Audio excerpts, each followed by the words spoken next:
go now. We are live for the final Hot Stove Show of the season. Stephen Strom, Kyle Sielaff. We saved our best for last. We've got an awesome program ahead for you guys. Kyle, we've done pre-recorded the entire offseason.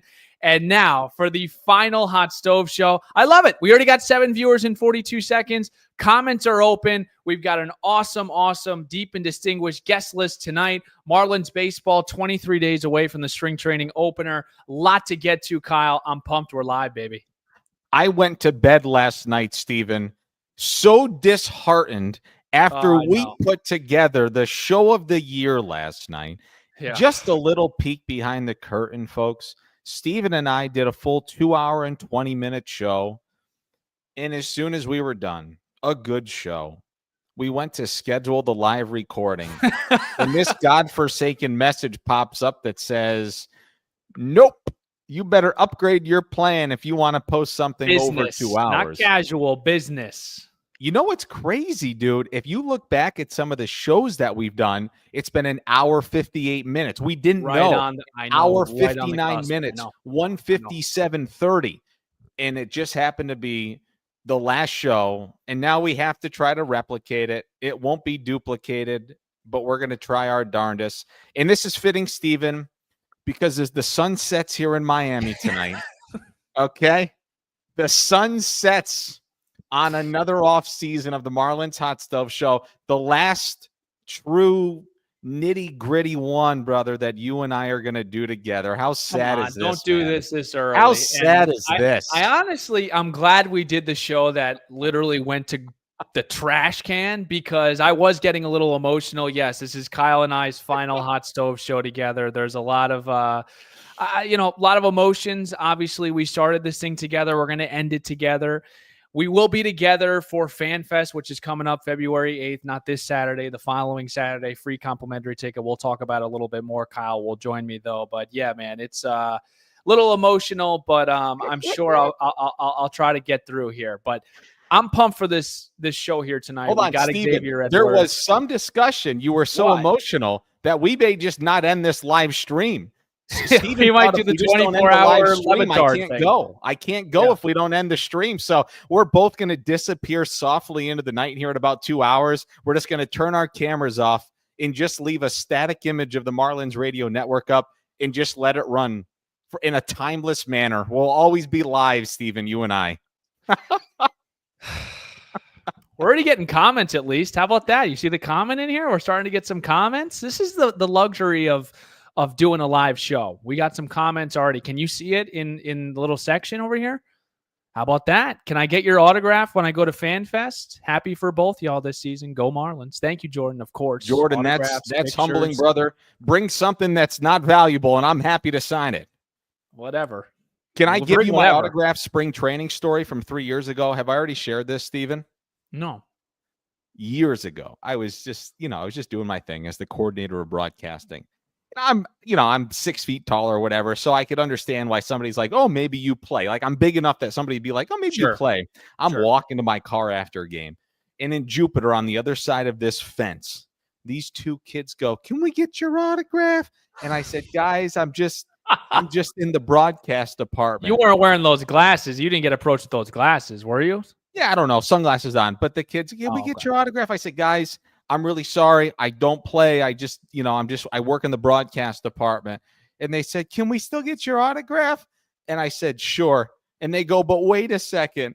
We want to throw you our minor league used ball. We can't use the big league ball. I said, no problem. They launched this ball that their dogs had in its mouth 400 times. And I signed this minor league ball that's half waterlogged with dog tooth marks in it. But that's my autograph story. So that's, yeah.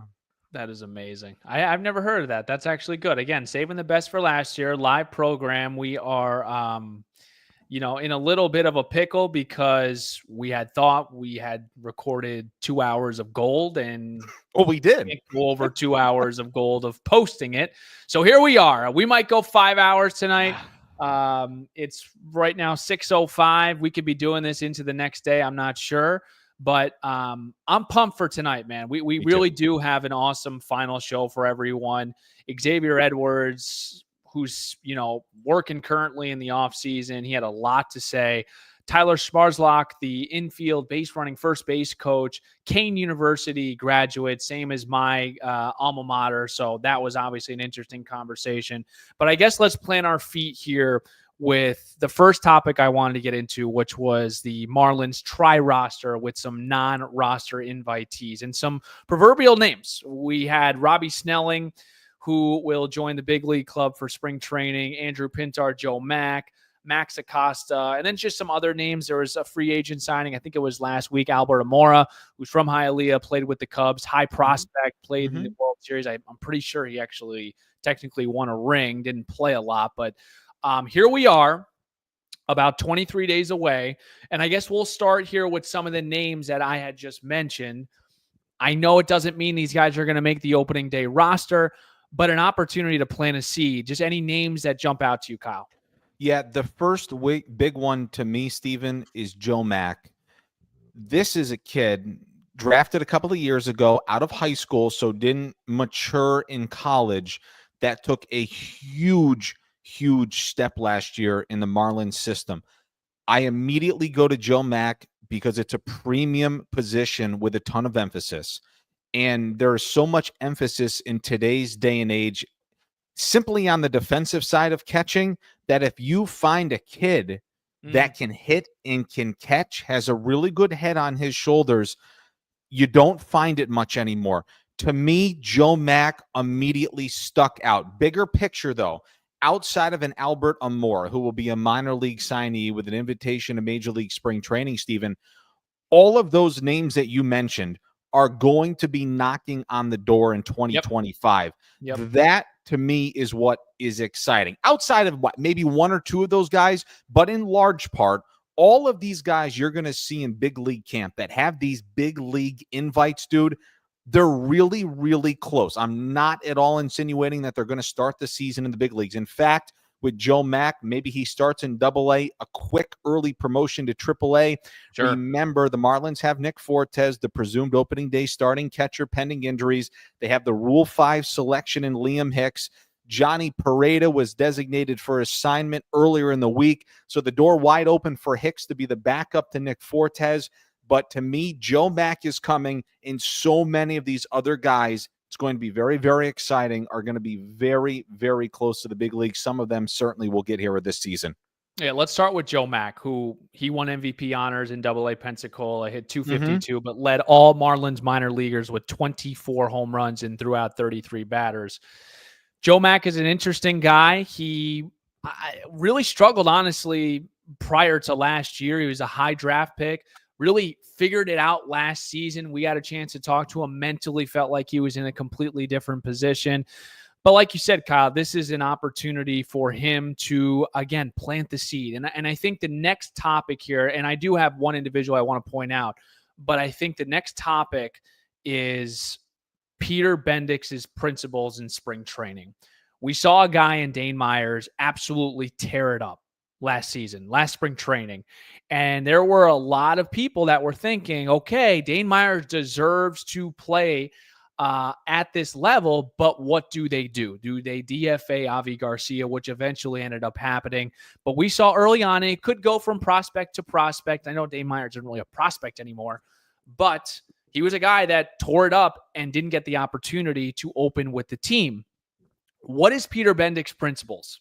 Is he going to reward guys like that? If Joe Mack comes in here, and he's probably a bad example, but Albert Amora, let's just say he comes in here and you can run into, double-digit home runs, hit, high 300s, whatever it may be. Does that push Peter to reward someone like that? Or is he an individual that doesn't read too much into spring training? I'm just throwing that stuff out there because we're really going to get the full Peter Bendix experience now. It is his team under his control. What do those principles look like, particularly in spring training with not only prospects, his prospects? I think you bring up a great point, and I think you bring up some really salient questions as well. To me, Albert Almora Jr. might be an insurance policy for you. Peter's in a very tough spot, and I know what I just said will probably draw the attention by some when I say he's in a tough spot. But just hear me out for a second here.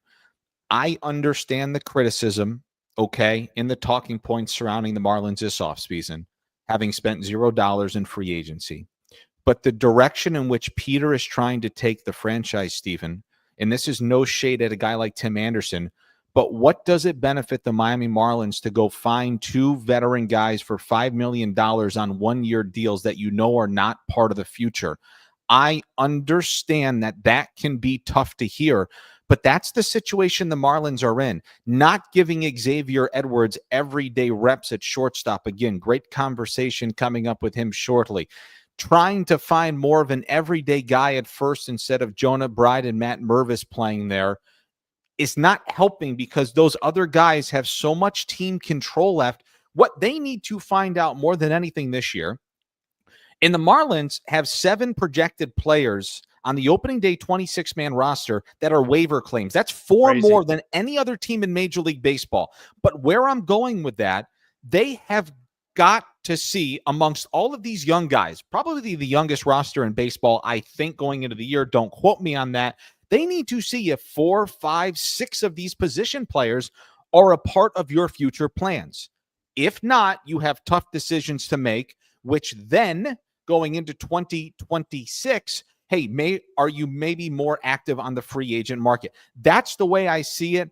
That's the way I'm going to call it. I understand the criticism. I understand the frustration, Stephen, from the fan base, but I don't know, given the direction that Peter and his team are taking this thing in, what it does for them right now to bring in gap fillers on one-year deals. You're setting yourself back, which is why I agree with the direction and the decisions that Peter, Gabe, all of his AGMs, all these guys are making. I know it can be unpopular, but the way in which the Marlins want to do this, just my opinion, this is the way you have to go about it. There will be ups and downs. The best teams in baseball limit the roller coaster ride. The Marlins will be on a bit of a roller coaster at points this season by virtue of having really young guys that need to play a full season, but that's okay. This is going to be an opportunity to see what a lot of these kids are made of, if they're a part of your future, and if not, where do you have to fill those roster spots going into 2026? That's just the way I see it. Really is. We're live here on the Marlins Hot Stove Show, the final one. Tyler Smarslok is going to join us in just a few minutes here. But Kyle, 100% on all those points. The next individual I want to talk about before we get to our first interview is Robbie Snelling. And I don't want to just do my own thing here because I do want to address what you said. I completely agree in the sense that, like, look at what happened. And Tim Anderson, we love Tim Anderson. He was a great guy. We know what he was capable of doing, and he's going to get another opportunity with Ron Washington with the awesome Los Angeles Angels of Anaheim, whatever they're calling them these days anymore. If you take Tim Anderson out and you let Xavier Edwards in there, we don't know what that looks like for 162 games, but we know what it looked like for 70. And I think that's a perfect example right there on why, with where the Marlins are at right now, with the direction and what they're trying to do here, it just doesn't make any sense right now to go out and sign some, I don't know who it would be, of course. But I say that, however, they might have to at the pitching position. And Robbie Snelling is the next individual I want to talk about, because you look at the starting rotation. Let's just play. Let's have some fun here. Let's do Sandy. Let's do Ryan Weathers. Let's do Valente Belloso, Edward Cabrera, and one more I'm probably missing. Max. I think Max Myers. I think going into the year, Stephen, and pick it up here in a second, I think you're looking, if you were to really set up a 1 through 5, in pending good health from all 5 of these guys, it'll be Alcantara, Weathers, Cabrera, Meyer, and Belloso. I have some thoughts, but I want you to share your thoughts first on Snelling and the pitching staff. Which I'm sniffing right now. I'm sniffing Robbie Snelling. And here's why. He's been in big league camp before. He was with the Padres last year. And he had an off year the first half with the San Diego Padres organization. But what he did with the Marlins organization was pitch to a 3.64 ERA, 2.92 FIP, if you were into that kind of stuff. 21 years old. Opponents were hitting just 224 against him in 42 innings.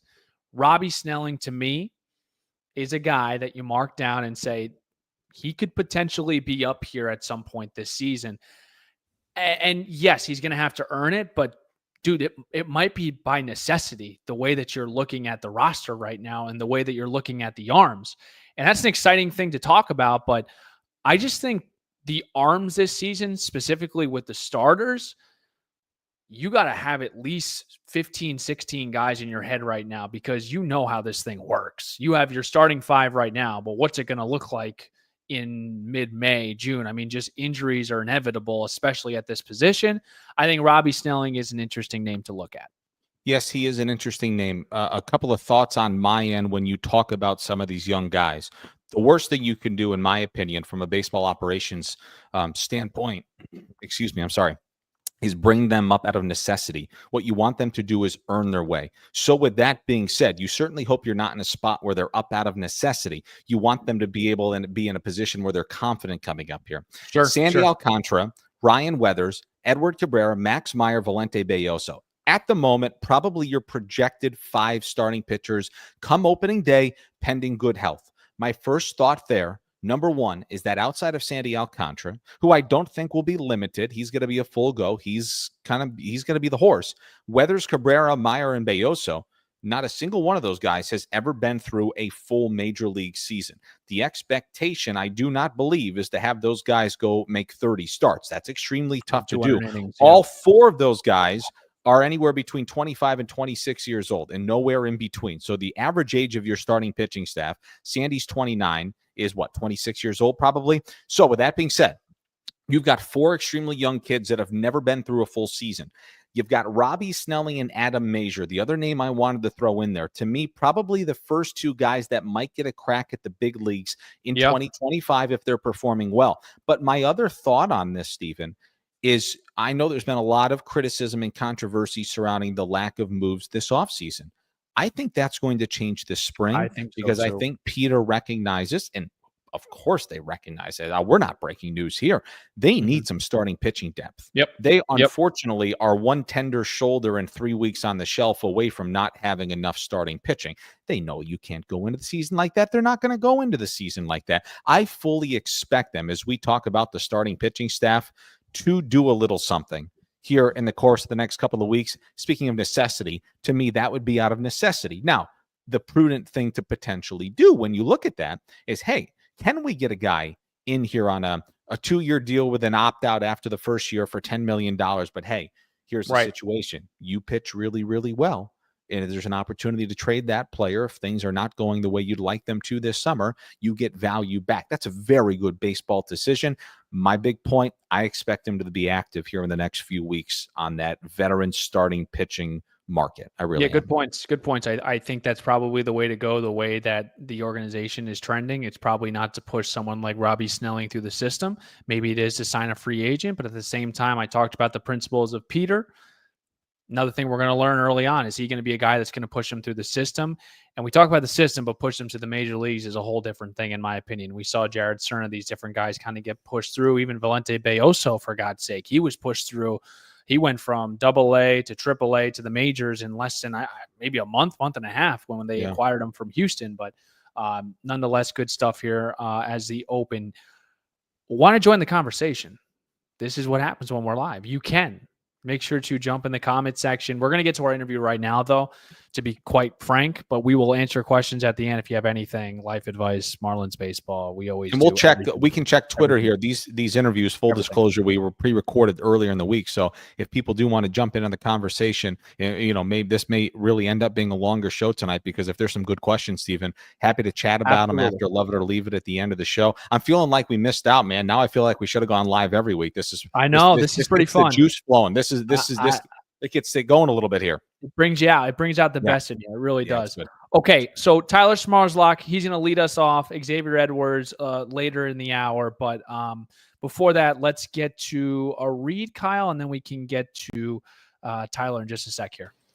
All right, single game tickets, very important message to the fans out there. Single game tickets are available. We are right around the corner from spring training. We know we have Fan Fest coming up February 8th, pitchers and catchers a couple days after spring training, but the season is right around the corner, March 27th. Pirates, Marlins, any additional information we should share with the people, Mr. Kyle Sielaff? No, I will just reiterate what we say a lot, man. We hope to see a lot of folks out here during the year. It's a great, fun, family, affordable place to come to, and come out and watch what's going to be a really exciting, fun group of guys, man. A lot of people that are working really, really hard.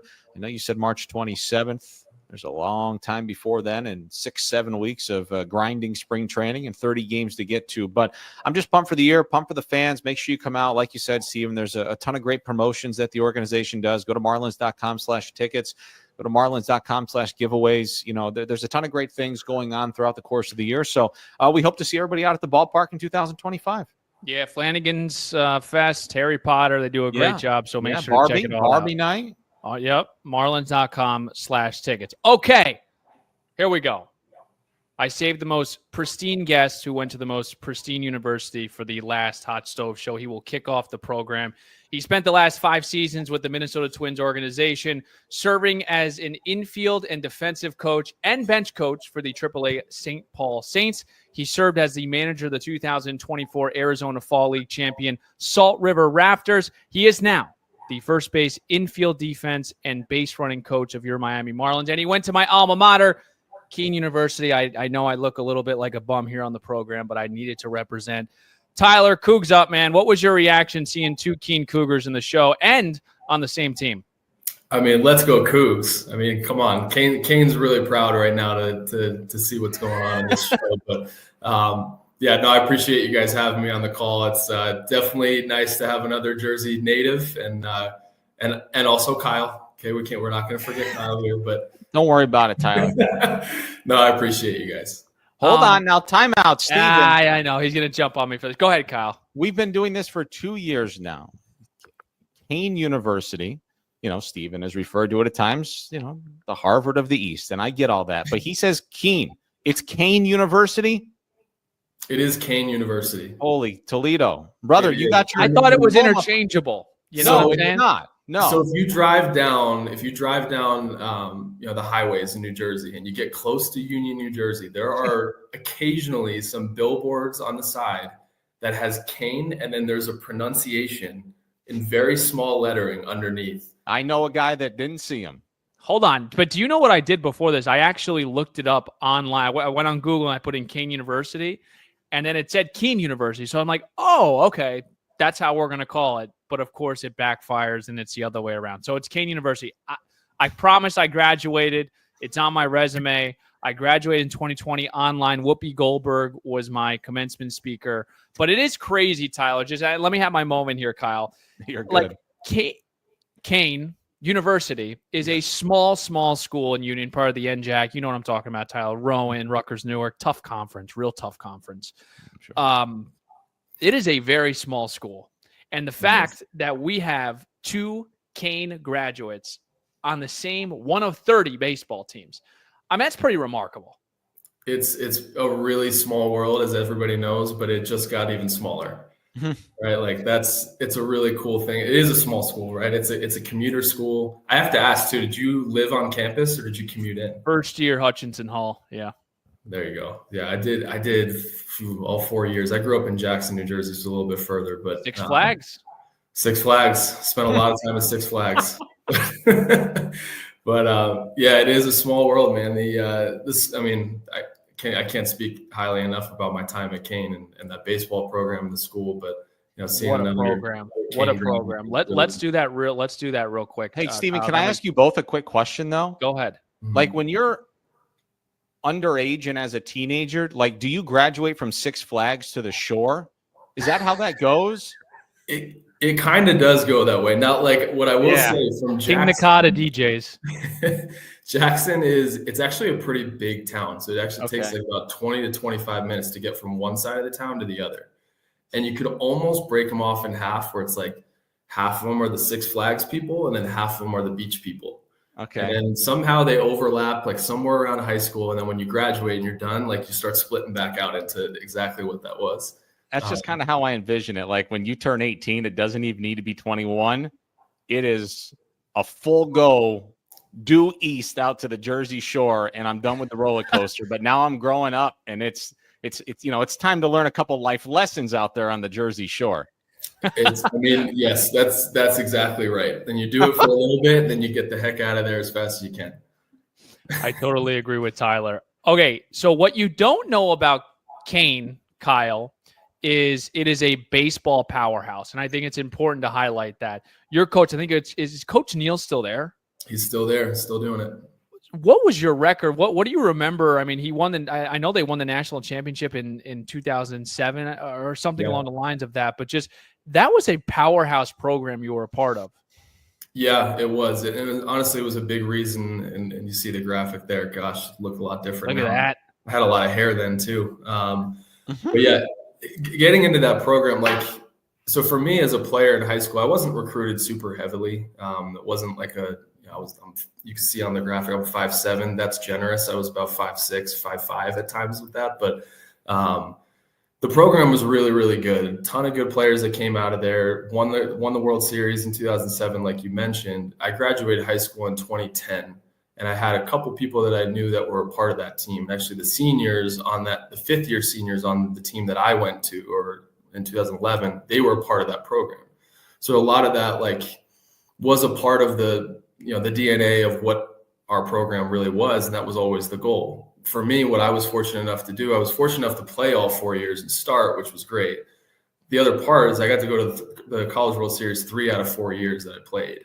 And it was as far as the NJAC conference, you did mention it. For Division III baseball, it's a very, very competitive conference with a lot of good teams that were always in the mix for the World Series. Neal's been a part of that whole thing. He helped build Kane into what it's become. And I had the best experience, and honestly, it's a big reason why I got into coaching was my experience at Kane and with Neal.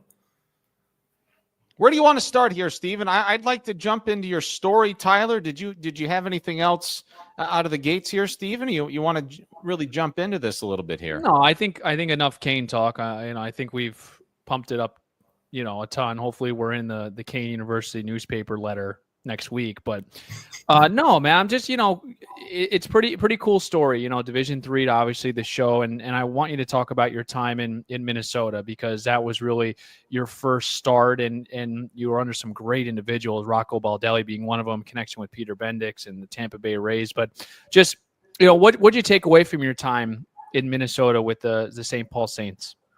Yeah, honestly, it was the best thing that happened to me professionally. I was lucky enough to get an opportunity to interview with the Twins. I think it was the fall of 2019. I actually was coaching at Seton Hall, right next to Kane, that year before, but got a chance to interview with them. Was supposed to be the rookie ball coach in 2020 with the COVID year. That all got wiped out, and the organization had enough faith in me to call me up at the end of the year, where everybody was worried about whether they were going to have a contract the next year or not, and they wanted to send me to AAA. So I never had a rookie ball season. I never had a professional season that I played in or coached in, and I'm getting thrust into AAA. The blessing in disguise there really was I got to work with Toby Gardenhire every day for the last 4 years. I was his infield coach, his bench coach, got to learn from him. A guy that basically grew up in professional baseball. He's one of the most impactful people in my life professionally, and just learned a ton about the clubhouse, the players, the interaction, honestly, the difference between coaching a college player and a professional player. And then getting 4 years to run that back with the same guy and continue to learn and continue to get pushed. I think that helped me get to where I'm at right now. But that the Twins organization I'm a very proud Twin. I said it often in my interviews. I was very lucky to be a part of that organization with a lot of really good people. Rocco, like you mentioned, Rocco's one of one. He is a really special human being and had a lot of good things to say about the people inside the Marlins building, especially Peter. I'm very blessed that I got to spend 5 years with that organization, and then them giving me the opportunity to go to the fall league and manage, and actually was promoted to be our infield coordinator this fall before this job came up. So they took care of me like family, and I still consider a lot of them family. Hey, before we continue, congratulations to you and your entire staff out in Arizona on winning the Arizona Fall League Championship, man. That's, to some that may not follow it, Tyler, and they might not think much of it, but That's an awesome accomplishment, man. So congratulations to you and your entire staff and that entire group of players that comes together. I appreciate it. That was a really, really cool fall, just a fun group of people. That I had an incredible staff. We had a lot of fun. That was one of my favorite baseball experiences that I've had. Man, I went out there a couple of years ago. Some of those Arizona Fall League clubhouses are better than some of the big league clubhouses I've been in. Man, those amenities that those guys have out there in the spring are unbelievable, aren't they? It's insane. So we had the Rockies complex, and they're the Rockies and Diamondbacks. It's a split complex, but I walking in the clubhouse day one, and the Twins have a really nice complex too. I walk in, I'm like, man, this is like the Taj Mahal walking in here. And apparently the Diamondback side is just maybe even nicer from what I hear from other people. And it's really, really nice facilities. Yeah, it is. Tyler, your story to me is awesome, man. Like, you never played pro ball. So many of these guys in this game, they go to Division I or Division II colleges, or, you know, they're superstars and they get drafted in high school and they're in pro ball and maybe they retire and they end up coaching.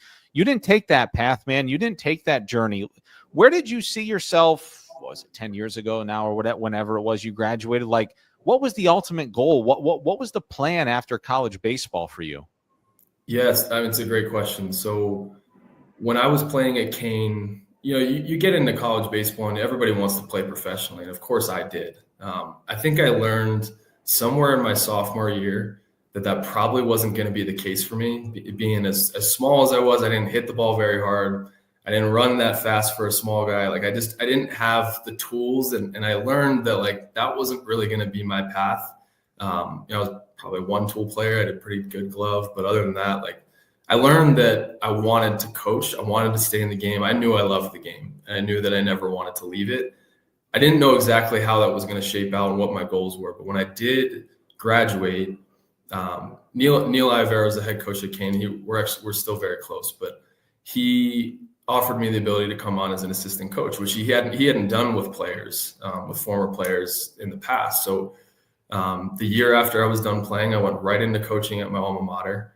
I was doing that, and I was actually coaching CrossFit. I graduated with an exercise science degree and was doing a little bit of both. So that was like kind of how I was making my money, and then, you know, volunteering as a coach. And after a couple of years, I started to learn that this was a path that I kind of wanted to push myself a little bit further in. I didn't know if staying at Kane was going to help me grow.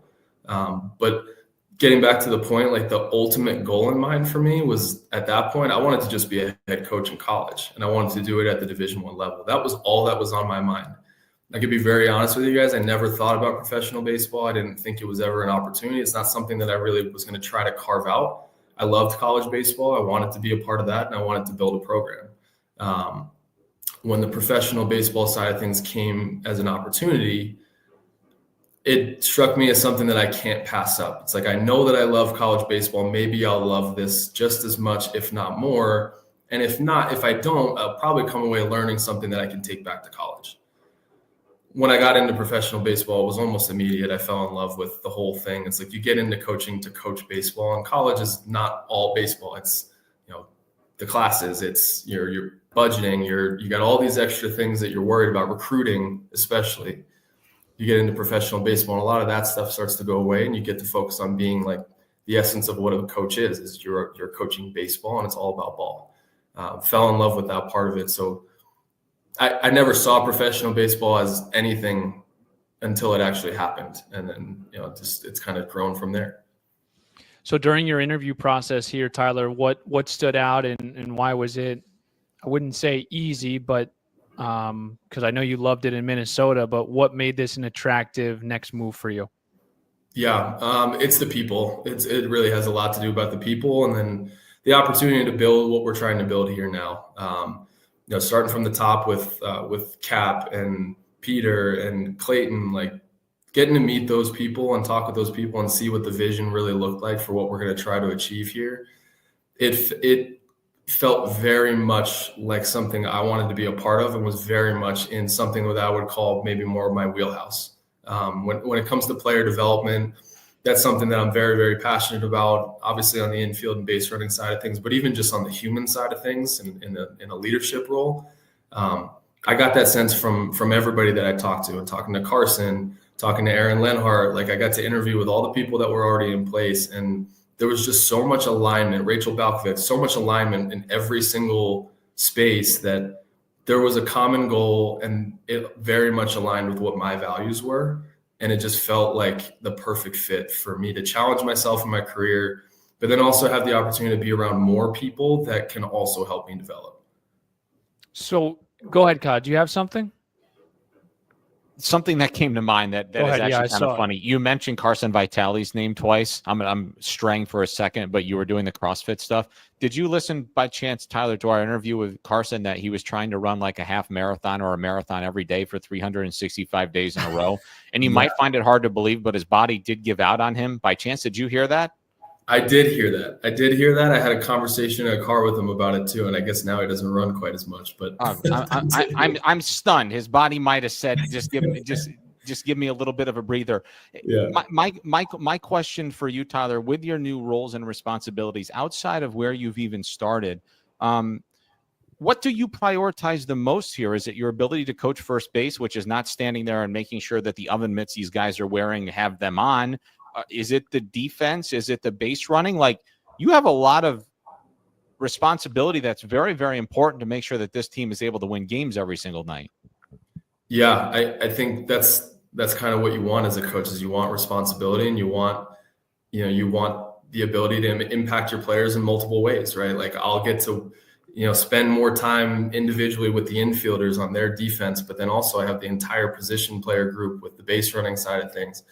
What I've been most passionate about in coaching in general is, like, I consider myself a baseball coach at the end of the day. It's like I just happen to love infield and base running, and those are pieces that I've done the most. With that, like, the impact that you can make on those two spaces, just on a human being, it's the details of the game, right? Like, it's very easy for players to, like, look up and see, okay, hitting and pitching gets paid. Like, if you do those things really, really well, like, that's how you get opportunities to play in college ball, to get drafted, to move up the system. Those are, like, I think we would all agree that those are, like, the meat and potatoes of, like, where value is created. To me, it's infield and base running are the details. It's like the special teams in football, right? It's really, really important. And that, like, it's something that you do need to spend time on, but guys don't spend as much time necessarily doing those things. So when I do get those guys and you get to work on those specific parts of the game, if you do a really good job in those smaller windows and you develop in those windows, it hopefully bleeds out into just how you do everything, right? It's like how you do one thing is how you do anything, is generally, like, what I believe. And if you really care about infield, you really care about base running, and you're a coach that can help players see the value and, like, what that looks like, it bleeds into every single space of the game. And then hopefully you look up and you're winning more games than anybody else because you prided yourself in the details. Let's stick with defense here. What are some of the objective measures you try to take or collect on a player and then try to improve from there? Yeah, great question. So I think the public stuff you look at is, like, outs above average. You can see, where value comes with that. Defensive runs saved. And then defensive WAR, like, those are big metrics that I think people pay attention to, but you have to be able to break those things down into, like, bite-sized pieces. And there's positional standards that you want guys to hit. And for me, what I end up looking at is, like, how well do you range? How well do you catch it? How well do you throw it? You break those things down, you bucket those things out to a lot of things. In range, it's like, do you react really well? Do you cover ground? But not only do you cover ground, when you get there, do you actually get outs? Because that's all I care about, is getting outs. But we got to be able to stretch our range and be able to cover more ground and get outs in more places than the rest of the league. By position, you break those things down. The ability to catch the ball, it's like, how well do you catch it on balls at you? The routine ball, but, like, the ones going left, going to your right, going in on the ball. We'll break things down. We'll have some objective measures on, like, how well players are performing by direction. Maybe it's with their backhand, fielding it with two hands, one-handed. Like, we're going to try to break things down in a place where we can get really specific on, like, what are the strengths and the weaknesses of this player, and can we tailor their game to actually play to those strengths more often, and then just hammer out those weaknesses in early work in our training, and go about things that way.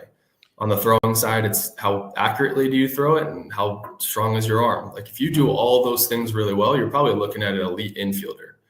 But at the very least, you want to have, like, 2 or 3 of those things that you do really well, or you just do all of them well enough? I suppose the answer to my question will be no, but the basic principles of infield defense does it start with one size fits all, that this is how we line up, this is where our feet are? I understand if they're righty or lefty, it might depend if you're playing first, but do you start with your basic principles of infield defense and then start to break these guys down individually through film, that, hey, that might be a little uncomfortable, we can make things a little bit different for you to help you get to a ball quicker? Like, what are your fundamental principles of individual defense? Yeah. So, I mean, within that stuff, like, I guess to answer that easily is that I don't think that there's one size that fits all for an infielder. I really don't. There are guys that you can look at and you're like, it just doesn't look smooth. It doesn't look like this, but like you look at some of the numbers, it's like he's getting outs. It's like he's getting outs more than the rest of the league is. Am I going to really go change that? Right. When you're talking about like a swing, if a guy's swing looks messed up and it looks janky to somebody's eye, but he's hitting and he's putting up numbers, like, are you really going to mess with that too much? So as far as the athleticism and the creativity that these guys have, I mean, they make it to the big leagues for a reason. At that point, it's like trying to get granular and like, all right, is there a common theme to where this player makes mistakes, whether it's directionally, how they catch it, how they throw it?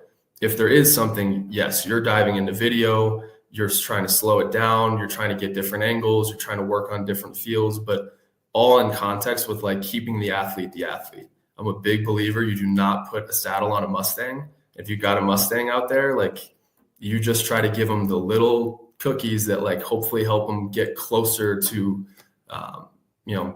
to the pile a little bit faster. So you worked with some pretty darn good individuals, Brooks Lee being one of them, I assume, with the Minnesota Twins, one of the top prospects with Minnesota. Now you come into Miami, and Otto Lopez comes to mind. He was phenomenal at second base. But just what are your overall thoughts on the infield? I don't know how long it's only probably been a couple of weeks, but just some of your talking points or some nuggets that you could share with us on the Miami infield. Yeah, I mean, talking to our group, I've gotten to get on the phone with each and every one of them on the 40-man roster, and even some of the NRI guys too, just talking what their off seasons look like, what they like to do, what their routines look like. At this point, I've really just tried to get to know them as people more than anything. We actually have a call today. We actually have a group call today, kind of talking through philosophy and what's. Just send me the link. I'll be there. I was going to say, can we join that with Stephen and I have some thoughts? Let me get you to that backhand a little bit better, boys. There you go. But no, I mean, it's a solid group of guys. Like, what's been very clear to me is that they want to work, they want to be coached, they want to improve. And then it's my job to hopefully help close that gap. But talking to Xavier, the things that stuck out with Xavier was really cool. Like talking to him and what his off seasons looked like, and he's been on top of things that maybe I even saw from afar. And before the conversation, he's been on top of the things that he wants to do. He wants to stay a shortstop, and I have a ton of respect for that guy. I mean, he's going to do it. He's going to do everything he can to try to stick at shortstop, improve on last year. He's a special player, and he's on top of some things developmentally that I think are going to show this year. I know he's talked with you guys about his arm strength programs have been improving his arm strength and more so his arm health. He's dealt with impingement in the past, so like him getting out ahead of that stuff is just going to set him up for more success as we get going through the year. Connor Norby, talking about Connor, like Connor's a grinder. Like he's a dog. He is a dog. And like the people that I've talked that know him well is like, he's got the dog mentality, and then getting to speak with him on the phone. I think we were on the phone for about 45 minutes, our first call, just, chatting it up. But also a big Minnesota Wild fan, if you did not Was know. he complaining about the Vikings? Were you chatting baseball, or was that therapy for Connor, Tyler? This was before the Vikings were eliminated, so He was still very optimistic, but I won't throw too much. I'm actually an Avalanche fan, and he's a Wild fan, so we got into that a little bit. But nice. But going to Connor on the infield side, he's learning third base brand new. It's a brand new position to him. He didn't play it in the minor leagues. So transitioning from second to third, there's a transition period that goes on. He got to do that in the big league level and got to learn on the fly. And now he's got a whole off season to train and work at it and, keep the positional flexibility with second base, but also just like continue to improve on a pretty it's a big position. Like third base is a tough position. And I would never bet against that guy the way that he's working right now. I think those two guys in specific, I could go down the list, honestly, but it's a special group. The guys want to work, and I'm excited to get to know these guys even more. And I think the one great thing, and Stephen, folks will hear it coming up shortly, and Tyler, I'll tell you what Xavier told us yesterday when we were interviewing him. He was like, I've had some issues. I've had some shoulder issues. I've got that sorted out. I feel really good, but I'm not letting this go, right? You must, and we talk about Connor Norby, you must love that mentality from guys, because if you come with the mentality to the ballpark every day that, hey, somebody's nipping on my heels in AAA, and you love that inner competition, but you're not coming here because I'll always be better than you. Man, as coaches, to me, Norby has that mentality. Steven, I thought we heard that a little bit from Xavier yesterday. I was surprised when he was like, I'm not letting this go. Like, shortstop is mine. Nobody's playing this. Dude, you must love that as a coach, hearing that mentality from guys that nobody's coming up here and taking my position because nobody's going to be better at it than I am. You've hit the nail on the head, right? Like, that's a coach's dream. It's a coach's dream to guys that are like self-sufficient. They know what they want. They go after what they want. They're not waiting around being told what to do all the time. They're just going out and getting it. That's a special player to do those things and not wait on being told what to do. Just do it, right? And work like you're the worst in the room, right? It's like, play like you're the best, but work like you're the worst. And that's a mentality that I'm hearing from a lot of our guys. It's amazing. Similar to Kyle's question, and I mean this with all due respect to the roster at the big league level, but a lot of these guys are unproven. And what we would call to this point 4A players, because you were in AAA. Does it make the transition a tad more comfortable knowing you're working with similar players just at a different level? Yeah, I guess you could say that. I wouldn't disagree with you entirely, but I think baseball, at the end of the day, guys are guys, people are people, and like, we're all kind of wacky in our own way. We're all like, we all just want to, we want to play ball, we want to be around ball, but like at the big league level, I'm not going to say that I completely understand it. This is going to be my first go around, but at the same time, like, people want to be around good people. They want to be pushed, and especially when you get to this level, you want to win. And for me, yes, working with younger players, it's maybe something I'm a little bit more familiar with. But I think what most people don't realize too is that in AAA, like, my first year, I was 28 years old. I think my first year in AAA, and half of our roster was older than I was. So as far as like an age component exposure, I mean, we had a ton of big league service time on those, and that was my first AAA job. It was my first professional job. You talk about youth, and yes, it's like younger players that are unproven maybe are a little hungrier at times, but I mean, I think everybody wants to stay in the big leagues and wants to, maximize their impact in the big leagues, whether they're older, younger, or not. But I'd see the transition as being maybe a little bit smoother, just given the fact that it's a little bit more familiar.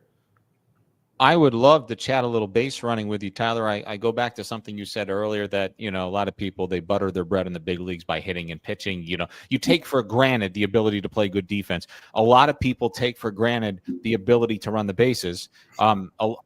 Clayton McCullough just caught the New York Yankees with their britches down in the World Series and constantly took an extra 90 feet. I asked you this about infield defense, but what are the basic principles of running the bases really well? Yeah, we could probably go down a rabbit hole with that one, but to me, it starts with your leads, like getting consistent leads, knowing where you are with space and time, and then increasing or subtracting leads based on the pitcher that's on the mound. Does he have a good move? Does he not have a good move? Having really good secondary timing when you're talking about on contact. You want to hit the ground moving, make decisions quick, and then you're flying right as soon as you touch the ground. It kind of starts there from like just the base running standpoint, right? But there's a lot of things that go in. We want to take first to third. We want to be really good getting second to home. We want Blake windmilling as much as he can, because if we're running the bases as well as we can, like, that's going to happen. But just being aware of, like, honestly, I think it's a lot about dissecting what's out there on the opponent, on the pitchers, the outfield arms. What do the infielders do? Are there some tendencies? Are there some tips that we can take advantage of? Do catchers do certain things? Like, it's a lot of studying. And from a first base coach standpoint, like, it's a lot of studying on, like, the pitcher and, I mean, the entire opponent. And that's where, like, I mean, gosh, I'm super lucky I get to be in a position that my manager had the last handful of years on a World Series team, right? Like, talk about getting to learn from some of the best. Like, that's it. And that's exciting for me. But just on the base stealing side of things, it's like it is kind of picking your spots a little bit, but it's also being really ultra prepared for, hey, this is the thing that we're going to hunt here. And when we get it, we're going to take it. And we're going to put pressure on the other team. When we do those things well, you're going to look up and have hopefully a lot of success stealing bases, more opportunities to steal bases. And then you're just talking about pressure on the defense. At that point, it's like you do all these things really well. You're putting pressure on the defense. That pitcher is now thinking about a little bit more than just trying to execute his pitch, which hopefully gives us more mistakes. And maybe you see a few more balls fly out of the ballpark because we're running the bases well. Maybe you just answered the question, but can you be a solid base stealer without speed? 100%. 100%. I think there's a lot of things that guys don't take advantage of that are out there. Maybe there's a little bit less attention on some of those guys that don't run with the new pickoff rules. It's a little bit more interesting. I don't want to give too much of anything away, but like we want, regardless of whether you run fast or not, we want you being, our motto really is hunt 90, right? We're hunting 90s. We want to be on the attack. We want to be looking for them in any way, shape, or form. So whether that's stealing or dirt ball reads or maybe it's a delay steal, you catch a catcher sleeping or middle infielder sleep. There's a lot of different ways to put pressure on the defense. And we'll run into some pitchers that are going to be able to hold us at bay too. I mean, I got to see Paul Skeens in AAA, and everyone talks about the stuff. And yes, he's an incredible pitcher. The thing that he actually does really well too, he holds base runners. Like he's quick to the plate. He's got a good move. He mixes his times. There's going to be some guys that are just a little bit tougher to run on, but guys that are going to make it easy for us, we're going to abuse them. Stephen, your question had me thinking about something, and this is more of a comment, but maybe it's a question. There's almost like an expectation in baseball. If you're fast, you're going to be able to steal. There's a lot of guys that are fast that really don't run the bases well. But you also hear so much about teams winning on the margins. To me, two of the best base runners in Major League Baseball are Freddie Freeman and Paul Goldschmidt. I can't count how many times I've seen those guys win games for their teams.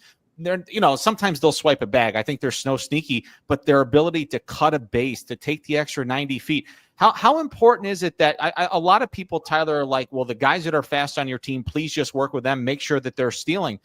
But it's working with X player that, you're not going to steal, but you're going to know how to run the bases, and your ability to run those bases is ultimately going to win us games. Yeah, I think you hit it right on the head. It's like you got to do it from a holistic view. You got to base run top down, whether you're fast or not. Is it a little bit easier to take advantage of bases when you're faster? Absolutely. But knowing what you can take advantage of, like what's within your realm with my speed, okay, what can I do better? Okay, if I'm Freddie's not a burner, but he can cut a base really well. He can get a really good secondary timing, and he can have instincts that he's developed over a catalog of games that he's played over his career. Goldschmidt, the same thing. I think those are two really good examples. And it's also just holding yourself to that standard. I actually heard a story, and I would love to talk to Paul one day about this, but I heard there was a guy that debuted, I think it might have been in St. Louis, and there was a rookie that debuted, and he hits a double, but it's like a close play, hustle double, and he didn't really run that hard, didn't cut the bases effectively as he should have. Well, that was his first major league hit. Comes back to the dugout, goes over, and Paul goes over to him and says, "Hey man, congratulations, nice hit. You have to cut that base better though." And just from an accountability standpoint, it's that's kind of what you want to hear from your leaders. But a guy that bangs, who's won an MVP, is taking pride in those details, and that's been a winning baseball player ever since he stepped a foot on the field. Yeah, I think I'm picking up what you're putting down, because another thing too, Tyler, that Kyle and I thought he was going to bring it up. When I think of, teams that really win within the margins, the Milwaukee Brewers come to mind, and we saw Christian Yelich steal home. And that is such a foreign thing nowadays, but it wasn't anything other than just Yelich reading the game, feeling the catcher, and taking advantage of, an opportunity. So it's just interesting. Base running is ton of details attached to it, but if affected, man, it can win you games. I mean, it can be a big difference maker. Like you said, the special teams in football, I thought that was a great example. Yeah, I couldn't agree more. It was actually a big part of our identity in Salt River with the Rafters. We had Derek Woodley was my first base coach there, coming from the Yankees, and he was incredible at just kind of put it on his place. Hey, crush the base running. We'd have a meeting. We'd talk about the pitchers. We'd work on it. We'd give guys things that they could, hopefully help make a part of their game. And I mean, you watch some of those games from the fall league. We were running pretty ridiculously. We had Caleb Durbin, who set the fall league record in stolen bases. But you're right. Like, it's, when you talk about the margins, like, it is taking those extra bases. It's 90 feet. Any 90 feet you can get, whether it's a single or going first to third, like, you got to take advantage of them when you got them. My last question on the base running standpoint, there's analytical data on everything now. You can tell how many sunflower speed some dude spits over 9 innings. But can you hook these guys up to stuff to see and measure their effectiveness in running the bases with like those catapult sport bra things I see these guys wearing? Like, is there data that you can see this stuff? Yeah. There's a lot of stuff that you can do it in real time. I think those are things that we're still building out and like what that's going to look like for us. But it's a thing though, huh? It's absolutely a thing. I mean, you can track speed and like workload and, but yeah, like knowing, how quickly to get off the blocks. We've used timing gates in the past to try to, figure out some reaction times and how guys actually, increase their first step or just really get better jumps. It's playing around with stances. But yeah, there's a lot of tech out there that can help you with some of this stuff. Some of it's in the form of StatCast and it's public, but other training things, there's a lot that you can do to help shrink distance when you're talking about cutting bases and things like that. A lot of really cool stuff out there. Kyle, I'm good on the baseball stuff. I got a couple of just outside life stuff if you want.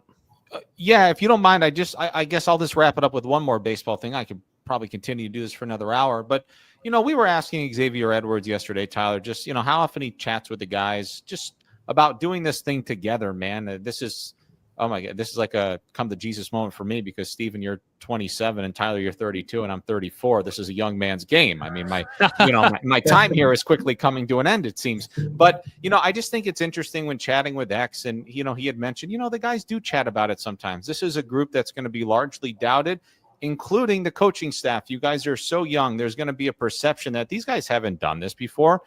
They don't know what they're doing, but I'm just curious, not that there's ever rah-rah speeches, but like how much it excites you with a young staff and this young group of guys that will be doubted, man, to do something special together down the road. Does that really get the juices flowing a little bit, I guess? True. I mean, yeah, it absolutely does. It's like, you love being the underdog sometimes. And it's like, we don't necessarily need to call ourselves the underdog and have the rah-rah speech and things like that. But yes, I mean, a lot of people in the organization are relatively unproven in their roles, right? Myself as a first base coach, I haven't done this at the big league level. There's players that haven't played at the big league level a ton. We got a first-time manager.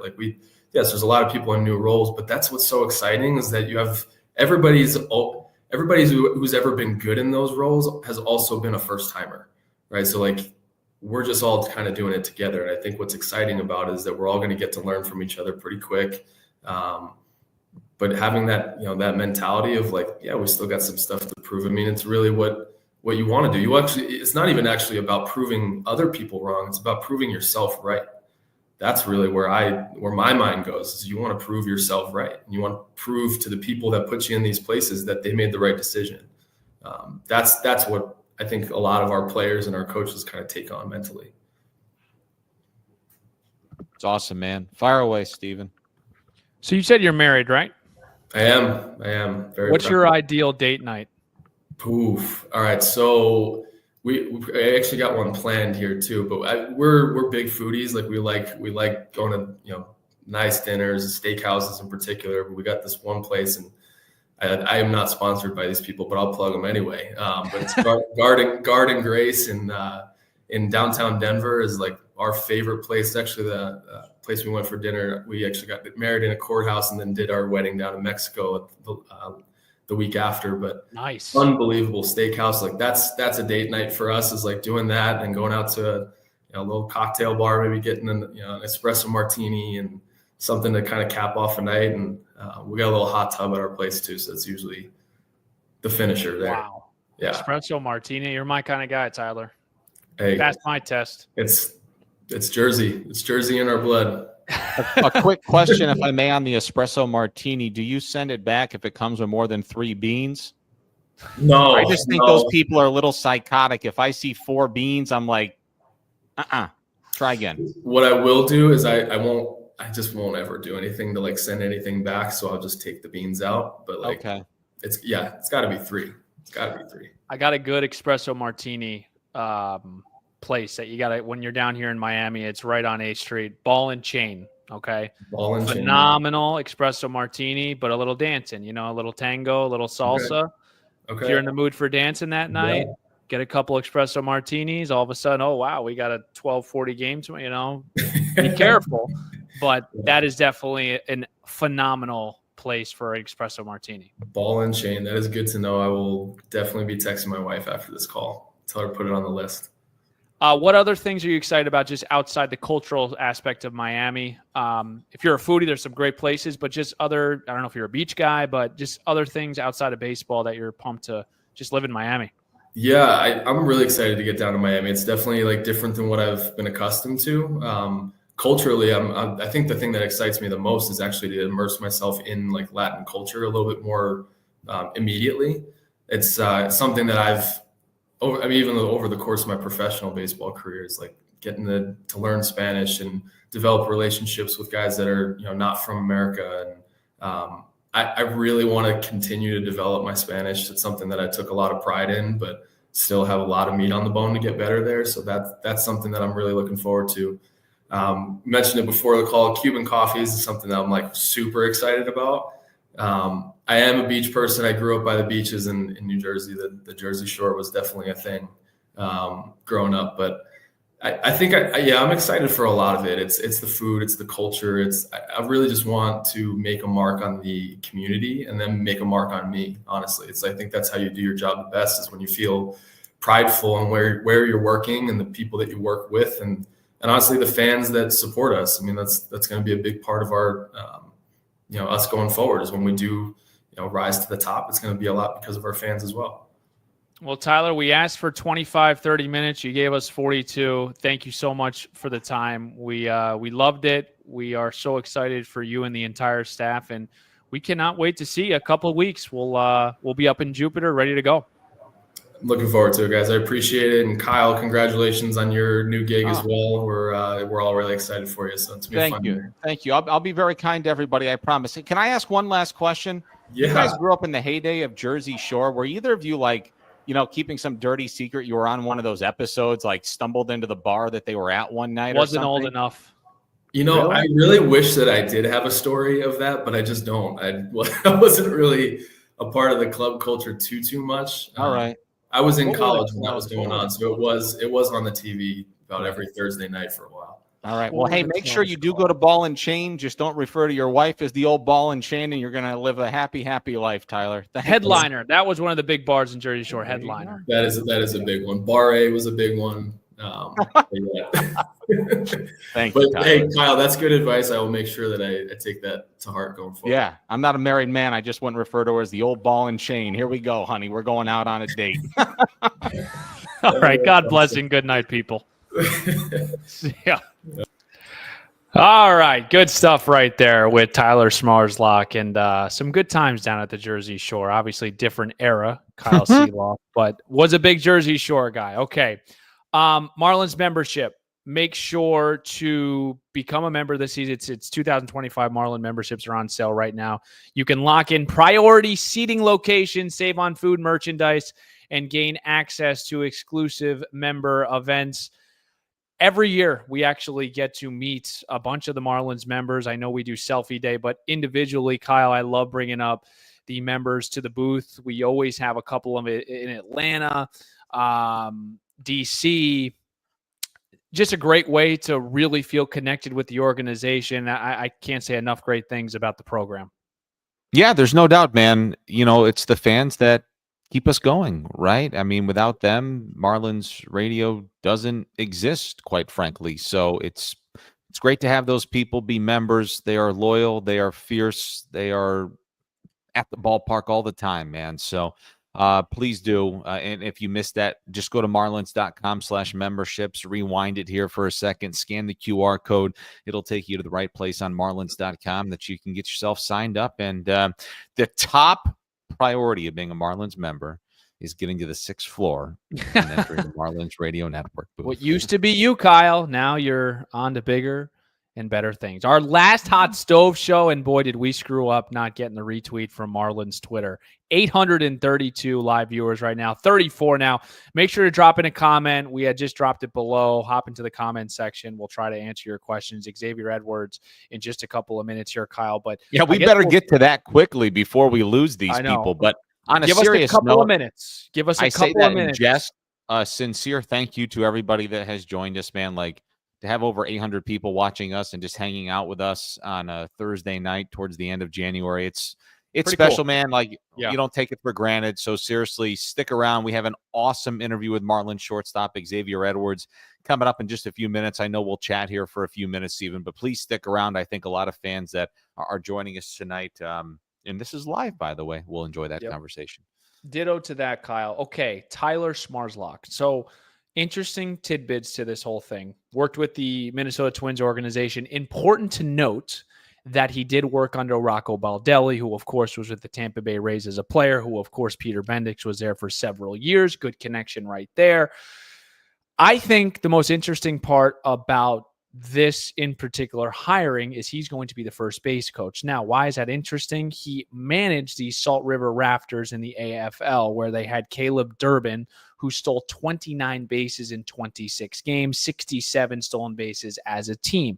That is prevalent to the Marlins because we saw an uptick in the season in this department from Miami. In April and March, 15 total stolen bases, 19 in May, 7 in June. Okay. Those are the first 3 months of the season from a stolen bases perspective for the Marlins. In July, and this is after they DFA Tim Anderson, you don't have Avi Garcia anymore, a bunch of changes, right? The trade deadline, Josh Bell, De La Cruz, list goes on and on. The month of July, the Marlins stole 26 bases. They turned around in August and stole 38, and then 20 in September/October. I think it's interesting that the duo now of a guy that just set the record in the AFL and a team that is looking to steal more bases. Yes, indeed. I, in particular, Stephen, look at the month of August last year. 30 of those 38 stolen bases came from the following individuals: Xavier Edwards, Otto Lopez, Derek Hill, Jesus Sanchez, Connor Norby. Those 5 combined to steal 30 of the team's 38 stolen bases in the month of August. I do think that will be a big part of this team's identity. They're going to need to get themselves on base, number one, but they're going to have to manufacture a lot of runs. Now, I do say that, and I will also be the first to say, when you have a Connor Norby, Jesus Sanchez, Griffin Conine, there's going to be some power in the lineup. It might be a little sneaky here potentially, but I do think there's a little bit of power to complement a team that will absolutely need to do the little things well. Let me reiterate one thing that I said in the show that has disappeared into the universe from yesterday, which is funny, but I'm enjoying our 2-hour extravaganza that never. Yeah, I was so upset last night that we couldn't share that with the fans. But let me reiterate something that I said to you yesterday that only you heard.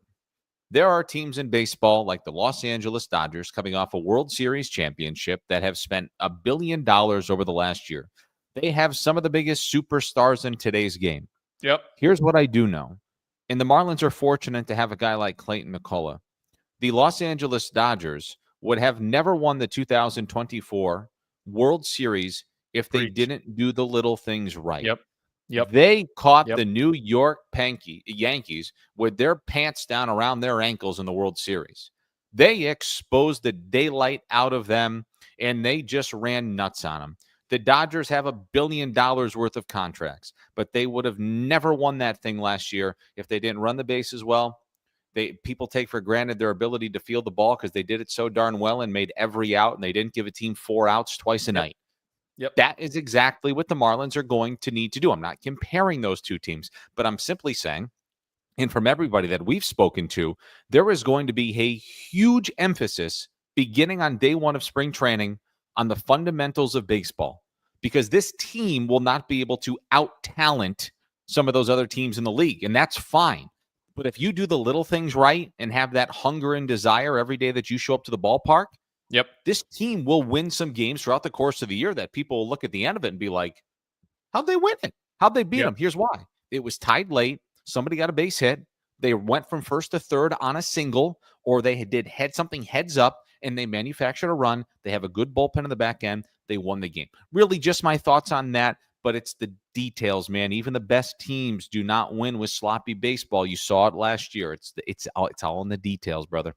Yep, winning within the margins, and I know Peter Bendix has addressed that, within the Department of Baseball Operations. Now, you talked about stealing bases.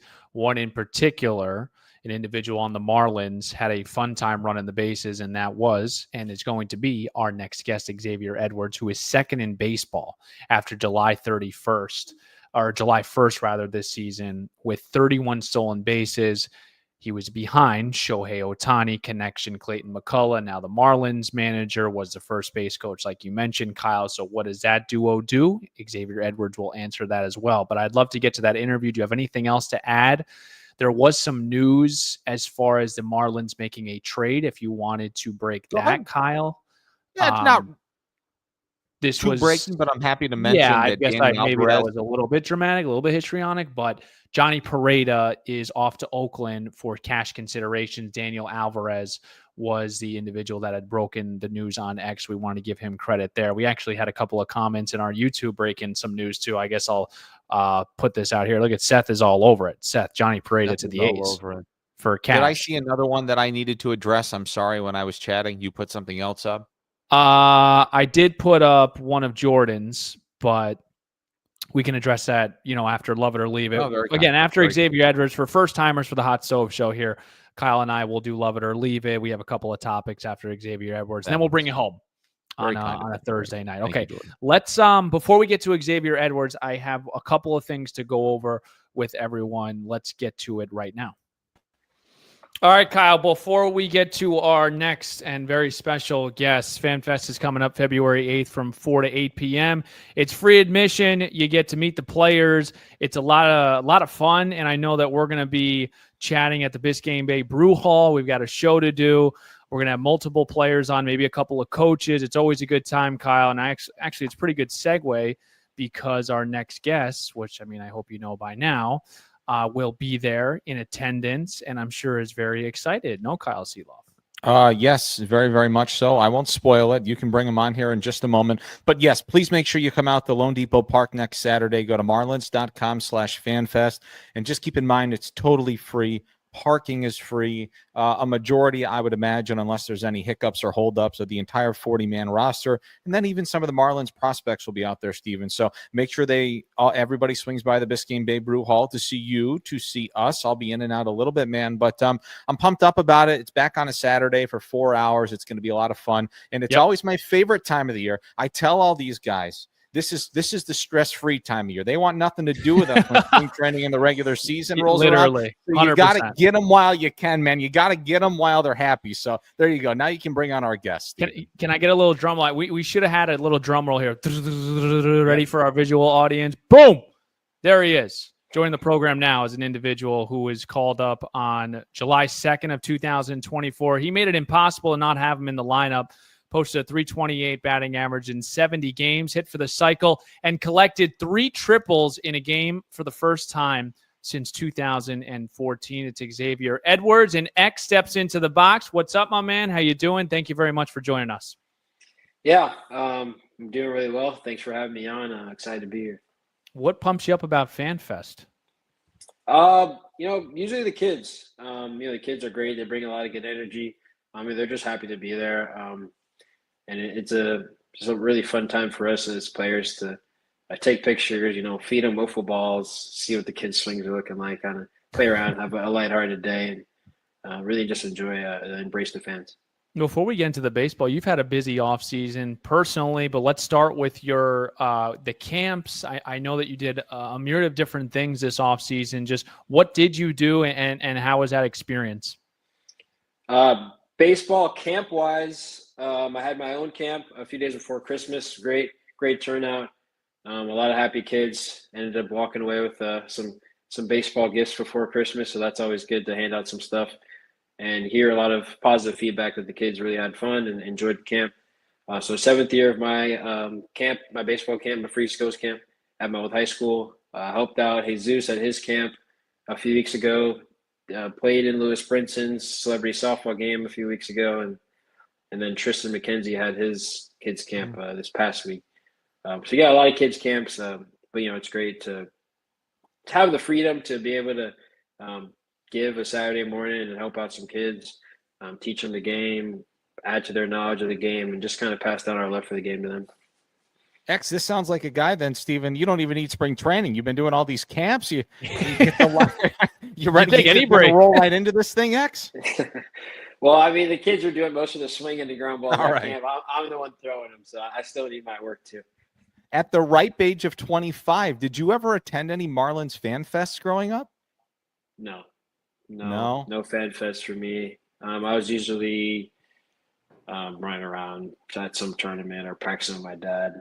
That's usually what our weekends consisted of me growing up. But I ask you that because, and we chat about it a lot, man. It's so cool to see you guys out there.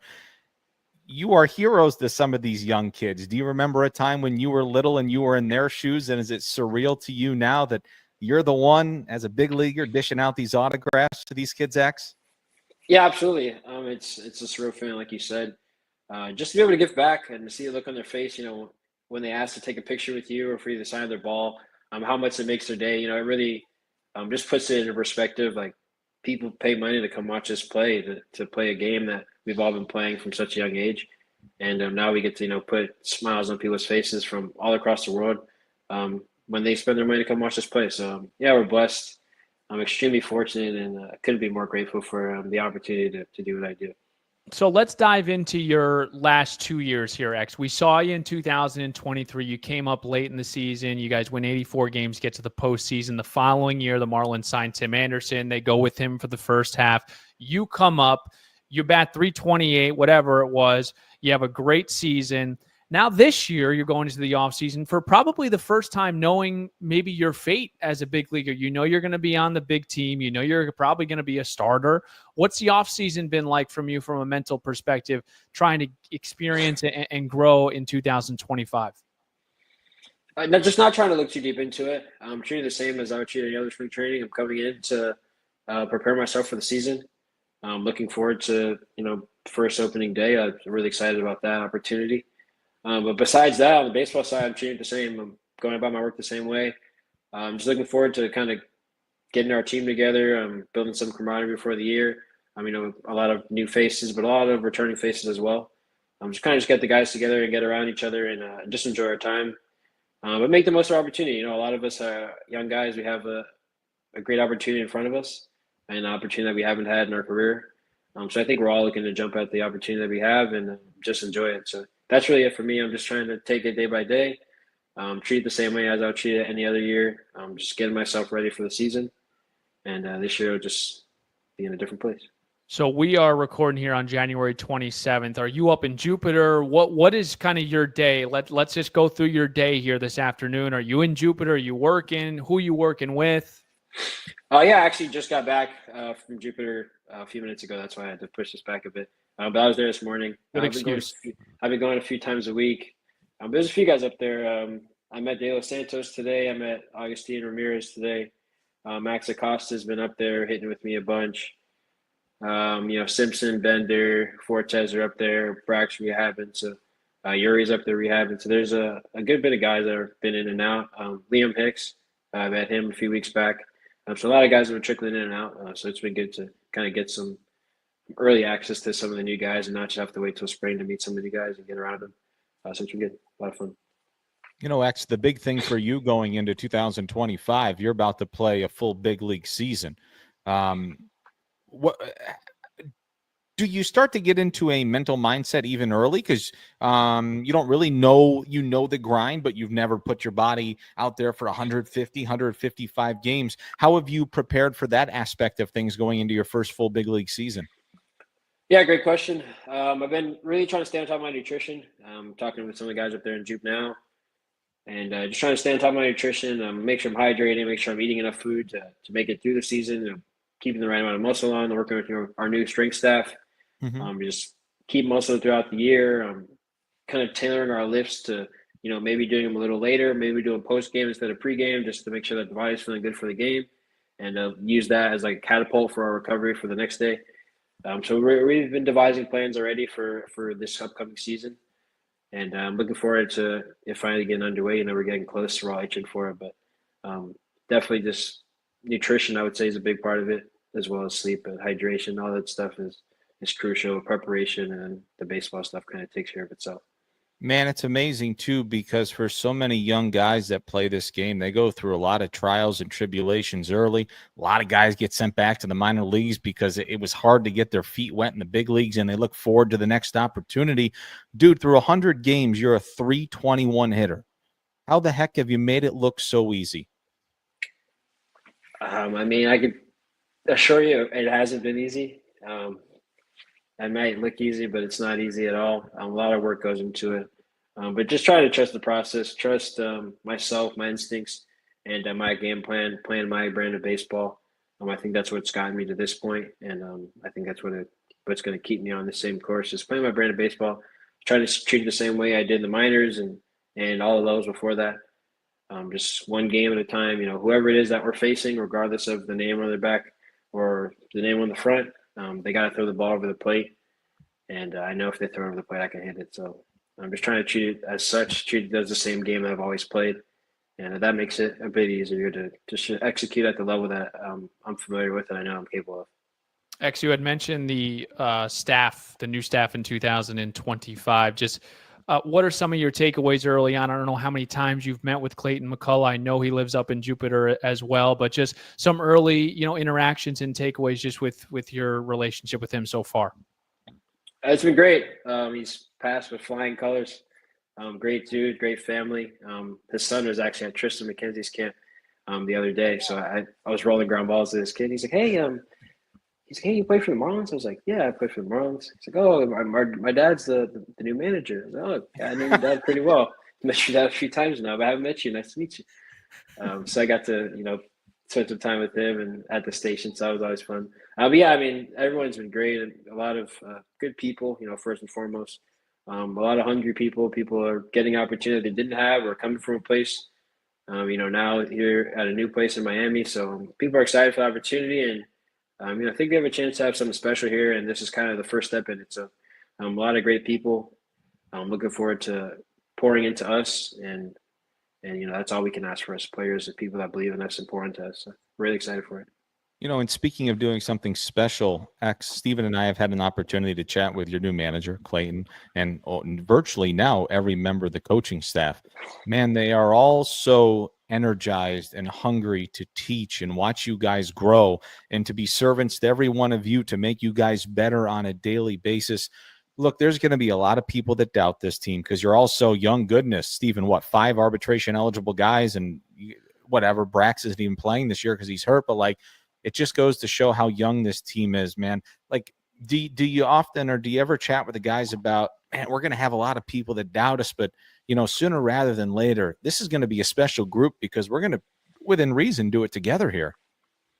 Yeah, we've talked about it for sure. I think we all kind of can get a sense of it. I read an article that said we have maybe one guy over the age of 30, and I think it's Bender, and he was barely 30. That was just pretty funny for us young guys. But we're all excited. We're all hungry, like I said earlier. This is, for some of us, it would be our first opening days. For some of us, it would be our first, big league season. Some people, it would be their first time getting called up. So a lot of opportunity, a lot of just openings for us as a team. And where there's openings, I think there's growth. I think it gives a lot of us a chance to kind of grow as a team with this young core. Hopefully we can stay together for a while and down the road, we can really do something extremely special. But right now, I think I feel like we're playing with house money. We're a young group. I think we're going to play fast. We're going to be athletic. We're going to play hard, and people are counting us out. So that's almost the beautiful thing is we have nothing to lose. People are going to be counting us out against these other teams, and the fact of the matter is it's only going to come down to what happens between the lines. So they can count us out before the game, but after the game, they say, oh, well, they just strode into Miami and lost 2 out of 3 to this team that wasn't supposed to be this or that. So, I look at it as a chip on our shoulder, and I think it'll be an easy chip for all of us to carry into the season. Oh, I'm sorry. I cut you off, X. Just got a couple more baseball things, and then I'd love to talk about some off-the-field stuff. But just, I'm thinking about last year, and I had mentioned in the open, the cycle, the 3 triples. I mean, you hit 328. Just what would you pinpoint to just all the success that you had last year? What did you feel like clicked for you, particularly last season? I would say the mental side of the game is crucial. I don't think it gets talked about enough, but the mental side of this game is almost everything, especially when it comes to hitting. If you're mentally not in it, you're not going to succeed. So just working on my mental game, trying to stay mentally tough and, approaching every at-bat and every pitch as a new opportunity, not carrying one bad at-bat or one at-bat that didn't go my way to the next at-bat, because I know that the next one I have an opportunity to do and execute at the level I'm capable of. So I would say that's a big part. Make an error, you bounce back, and you have to want the next ground ball because it's going to come your way, and it's up to you if you're going to compound on the error or if you're going to make the play that you're supposed to make. So I would say mentally, it was just staying in it. Staying a part of the long season. The year started with me getting hurt. I bounced back from a crazy injury that I had, and to come back and have the year end the way it did. It's a blessing from God. But mental toughness for sure is something that I can attest to. You were sniffing that infield single, weren't you, on that cycle? You knew it as soon as it came off the bat. I was thinking about it for innings, man, because I've never hit a cycle in my life prior to the one in Milwaukee. And like the 7th inning, I hit the triple. I think it's top of the 6th or top of the 7th. I was like, okay, like if this guy gets on, we get like 2 more guys up. Like I should be able to hit in the 9th inning with like an out or 2. So I'll have a crack at this thing. And sure enough, I don't know why in my head it just kept playing when we were on defense and just playing. I was like, I feel like I'm going to get a 2-strike hit. I'm going to get a 2-strike hit. And I was like, all right, I guess we'll see when I go up there. Sure enough, I fouled off 2 pitches I should have hit. Off Devin, I fouled off 2 pitches I should have hit. I'm like, why on earth I'm thinking I need to get a 2-strike hit? I'm like, all right, I think he's going to come with a changeup here. I fouled off some fastballs. I know he loves the changeup. One of the best changeups in baseball. He's got to throw me it here. He got enough bat on it. Got it away from Willie enough. And, yeah, head down and sniffing it. And luckily I got there. So pretty surreal experience. When you walk to the batter's box with that opportunity, I mean, obviously you have a plan, but given those circumstances, are you thinking to yourself, at the very least, I have to just put the bat on the ball. The last thing I can do given this chance is strike out? Or do you very much compose yourself and go up there with your normal plan? Or did it change a little bit in that at bat? No, it didn't change. I went with my normal approach. Luckily for me, I'm not a huge power guy, so I hit a bunch of singles already. So I was like, man, this would stink if I had all this power today and I fell short of the single, which I usually hit most of the time.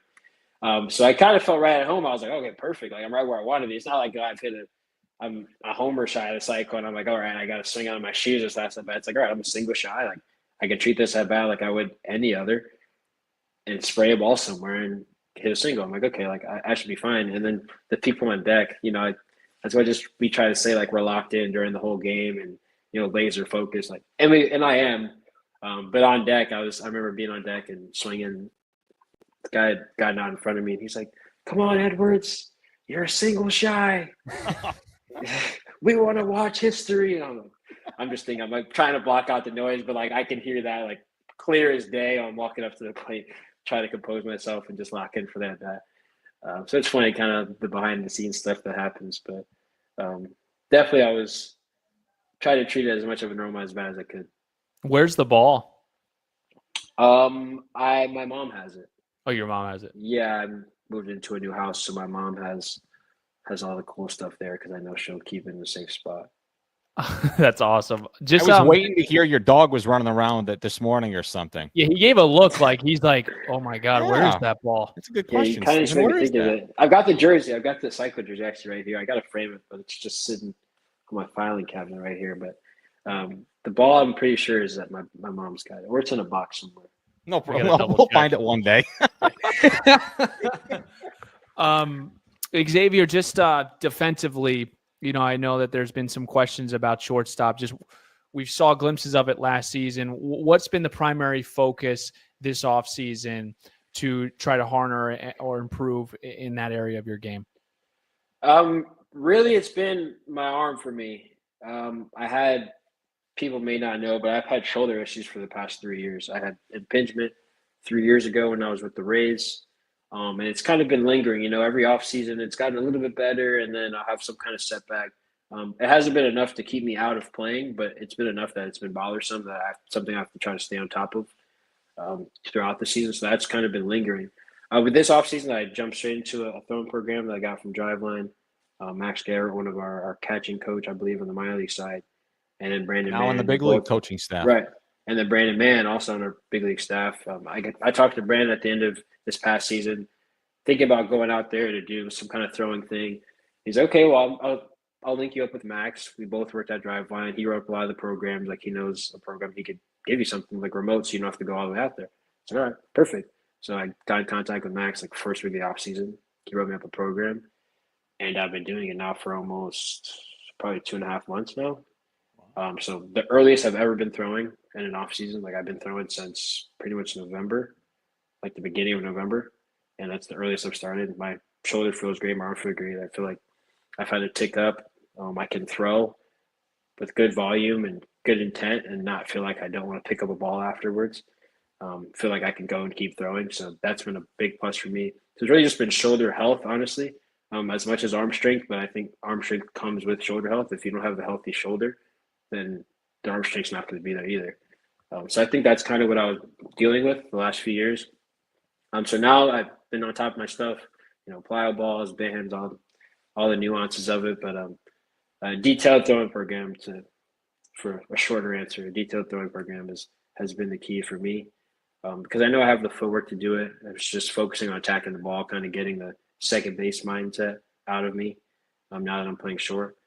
So I know that I can attack the ball, so I'm more comfortable attacking the ball. And me playing the 70 games I played at short this past year, I feel like is a test to that. I think it got better over time, especially on the footwork aspect.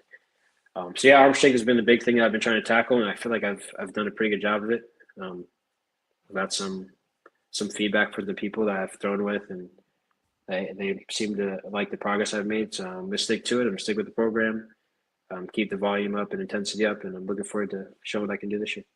Sorry if I missed you just saying this, X. Surgery or no surgery on that shoulder? No. Oh, okay. I haven't had any surgery in my life. Not gonna wow. Don't want to have keep it that way. Yeah. Okay, so I have a very not odd question, but I was digging into some of your splits. Okay. And I saw, well, he hits 300 against lefties, 341 against righties. Sign me up. This guy's on my team. There was one that really stuck out to me, and I wanted to ask you about this. You hit 213 at home versus lefties. Is there something about Lone Depot Park that do you not see the ball well from the right side or something? I just saw that, X. I saw all these 300s, and I was like, that's a bizarre thing that really stuck out to me that I wanted to ask you about. No, I wouldn't say it was, you know, individualized to Lone Depot. I felt like I was kind of battling with some right-handed things this past year, some ideas, just trying to get comfortable in the box. There's times that I didn't feel that comfortable in the box right-handed this past year. Mm-hmm. So it was just kind of me tweaking, kind of figure out how I could have sustained success against, you know, pitchers other than sinker ballers, guys that do four-seamers, or against breaking balls. So that was really what it was. I just didn't really feel like I got going right-handed. Honestly, this past year, I don't know what I hit right. I don't really look at my splits or anything. But it was really just me trying to get comfortable right-handed, which I didn't really feel like I did. I feel like I got pretty comfortable left-handed, and that showed. Right-handed, I kind of felt like I was trying to find it for most of my time up in the big leagues this past year. So yeah, I've been back in the lab this offseason trying to tweak stuff and fine-tune it so that I can kind of show the right-handed hitter that I really am. By the way, your idea of finding it, you hit 300 against lefties, X. So God bless you, man. If that's your idea of finding it in the big leagues, hitting 300 versus lefties, man. Yeah, it's tough. I mean, being a switch hitter is a blessing, as well as an added thing to my workload. You know, trying to manage two swings and manage one swing more on one day when you face righties more, or manage the righty swing more the next day when you face, you know, a string of lefties. So it's added work, but I signed up for it. I hope this isn't a wild question, but let's say let's say you're really swinging it well from the right side, okay? And a pitcher has reverse splits and he's a righty. Would you dare just bat righty? No. Why? Well, first, I've never seen a right-on-right slider before, curveball. No idea what that's like at all. I hit left on left my first season, actually, when I got drafted, because I had a wrist issue coming out of high school. So it was like you can rehab for a month or whatever, or you can just hit lefty. It's like, okay, well, I want to play, so I just hit lefty. Sure. Back into rookie ball, and then all the short season, the rest of the year, I only hit lefty. So I actually have a little bit of experience of it left-handed, but right-handed I have none whatsoever. I guess my question would have been if there was an advantage for you. Like if you felt more comfortable hitting against lefties, and this guy had a reverse splits and he was a lefty. Do we do this? And I don't know. Maybe it's a wild thought. It probably is the way you're looking. It's not at that it. wild. Okay. It's not that wild. I can't say the thought hasn't crossed my mind. It's just I would never actually do it. Sure. The thoughts crossed my mind, but I would never do it. I would just shot. And honestly, it has nothing to do with the pitcher. It more has to do with me and how I'm feeling. But yeah, no. I don't care if the guy has reverse splits, better splits. I could care less. If he throws it over the plate, I can hit it. So it doesn't matter what his splits are. The splits are they're gonna have to be against somebody else because I want to be the one to get hit off them. X, you're 25 years old. Mentioned you've played 100 big league games and you're about to embark on your first full big league season. How much do you want to be a leader? As the shortstop, those guys are expected to be leaders. Is that a part of your game that I think about? Because I'm just curious if that's something that you've worked on or however you improve upon that. But there is an expectation as the shortstop that position, that person is generally the captain of the team. Right. Yeah, I've definitely given some thought. I haven't really talked to a bunch of people about it or anything, but I've given it some thought. I definitely want to have a little more vocal of a role this year and just talk to guys, at least on the infield, just kind of where their plan is or being vocal between pitches or, what we're trying to do. I think on that aspect, I'm not an overly vocal guy. You guys know me pretty well, and some people that don't. I'm not overly vocal. I'm probably not going to be giving too many speeches in front of the clubhouse or anything like that. But yeah, I definitely want to try to be more vocal, especially among the infielders, and try to lead us in the right direction. Because defense is a lot of fun, and I think when you play clean baseball, it's really great to be a part of a clean, functioning infield that's flowing. It makes it not just a one-sided game where you're just looking forward to your at bats, and defense you're kind of dreading. So, right. Oh no, Stephen! No, oh no, not our first malfunction of the hot stove. Well, hold on, here we go. Let's pull away here. We can pull away, and when he comes back, we'll bring him right back on. What do we think? Do we think the phone died? What do we think? I don't think he doesn't seem like a guy that doesn't know what his percentage is. That could be a software update. That could be an impromptu software update that got him. No way. Not a crash on the phone. But if he doesn't get back to us, that was a fabulous interview. Was enough. It's so funny, Kyle. I was going to say, we asked for 15, 20 minutes. There he is. There he is. Okay, back, his return. Beautiful. He's gone.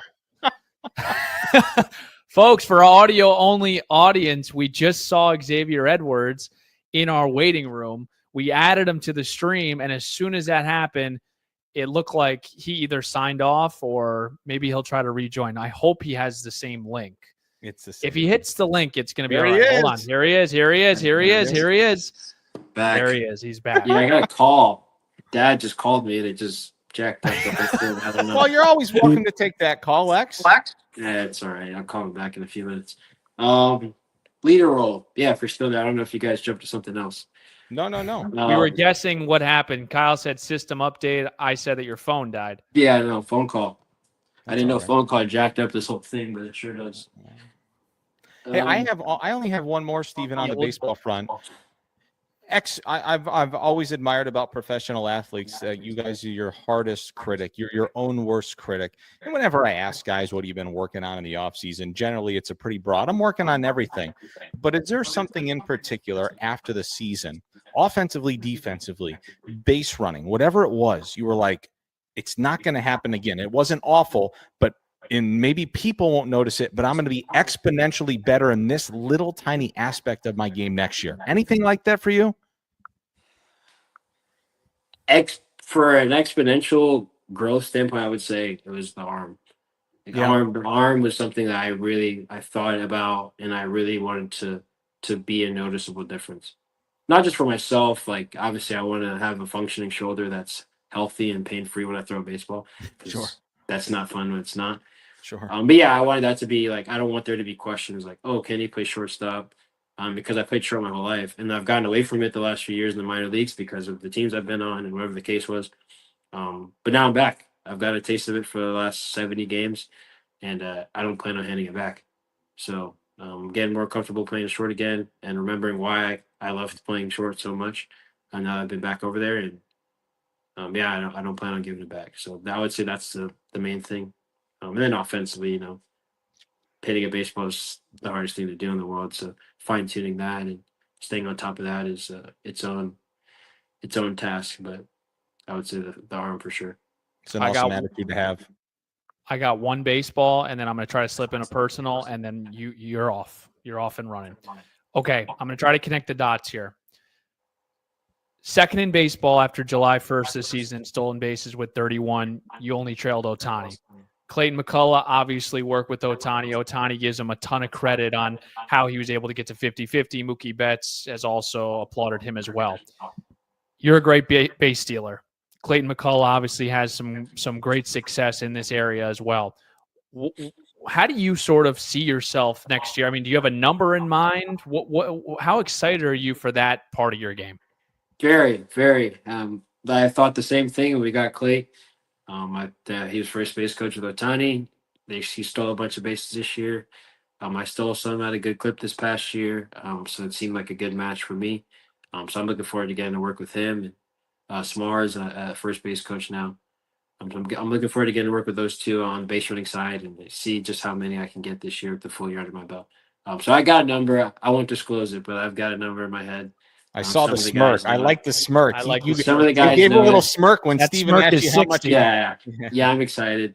I actually just did some run stuff earlier today, so I'll probably do a little film work after this and watch some of the running stuff. But I know I'm really excited to work with Clay and Smars and I get this thing rolling because I think we're gonna have a fast team. I think we're gonna run a bunch. I think we're gonna surprise some people. So I'll leave it at that. I'll leave it there. Perfect. Okay. We did this last year. We did engagement story time. We did one with Braxton Garrett. I forget who we did before. I think Ryan Weathers. You're up. Congratulations. Tell us the story. Okay. Story time. I had a planned trip to the Cayman Islands through my agency. My agent, his nephew, I believe, lives in the Caymans, and he had a connection with Cayman Island baseball. So I don't know what you guys know of the Cayman Islands, but it's a pretty small island. Like I think I don't get out of Miramar, Xavier. I'm sorry, bro. I'm not. Well, the Cayman Islands. Well, put it this way, just to give you some perspective. The Cayman Islands at its widest point is 8 miles wide. That's at its widest point. So I think they said you could get around the island in like an hour driving from one end to the other, like an hour. That pretty much puts you in perspective, it's probably not a bunch of baseball complexes there. I think there's only one. Not a whole lot of baseball being played there. So we went there with the intention of, helping growing baseball, give these guys some instruction. Kind of like a kids camp. Clinic, a few days, pitching, hitting, ground balls. Same kind of thing that I've been doing this offseason, but over there. So I went with my agent, and I told him that I planned on proposing to my now fiance when we were there. I'm on the beach, something pretty light, pretty simple, or so I thought. So I was gonna, we were gonna go for a walk before one of the events that we had on the beach. She loves the beach. I like going to the beach with her. Go for a walk. My parents will kind of lag behind a bit so they can see it. I'll have a photographer somewhere and I'll pop the question, and then, we'll go to the event after. We'll take pictures, call family, everything, the whole nine. So it got to the day, went to the kids' camp in the morning, got back to the hotel. I told her I'm usually not the most punctual person. I'm usually running a little bit behind. Hence today I had to push this back a few minutes. So I'm usually running like a little, not like egregiously behind, but just like a little bit, like Cuban maybe time. 5. It's perfect for Like, Miami. give me like a little 5-10 minute cushion, a little grace period. So I got back from the field, and it's around probably 2:30, 3 o'clock, and I get into the hotel room. I tell him like, "Hey, you think we go for the walk at 4 o'clock?" And like I'm thinking like 4, like punctual, because I have my agent and the photographer, like they're putting out flowers on the beach at like 3:45, like 3:50, and they're gonna like stand behind these bushes so that they can take pictures when we get to the spot. Because I couldn't like dip out and like set it all up because she would notice. So they set it up for me, and they're waiting, and I'm trying to be mindful. Like I don't want them standing behind this bush on the beach for 45 minutes because like I'm running late or she's running late. So I'm thinking like, okay, like I actually have to be punctual. Like other people are affected by this. Like I don't want them to spend the whole afternoon baking in the sun waiting for me to ask her. So like, yeah, like you think we go for a walk at 4 o'clock? And she's like, yeah, I think I can be ready by 4. And she kind of runs in a similar timeline as me, like a little bit, not egregiously late, but a little bit late. So we got ready. It was about 4:05. My parents met us downstairs. They were going to go on the walk with us, but they were going to lag behind. Obviously, my fiance didn't know that. So I hug my mom. She gives me the ring because we thought my fiance would find the ring if I had it in my possessions. She handed it to me.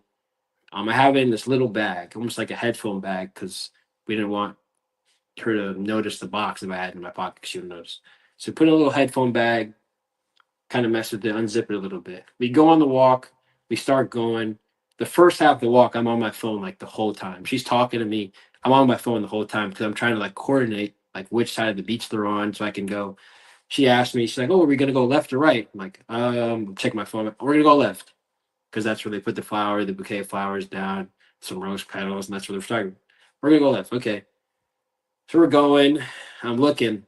So my agent had planted like a bouquet of flowers on the ground, and that was kind of like the checkpoint. Once I saw the flowers, I knew I was going the right direction. I knew like that was where I was going to ask, because the bush right by the flowers is where they were standing behind, so that we could take pictures. I'm like, okay.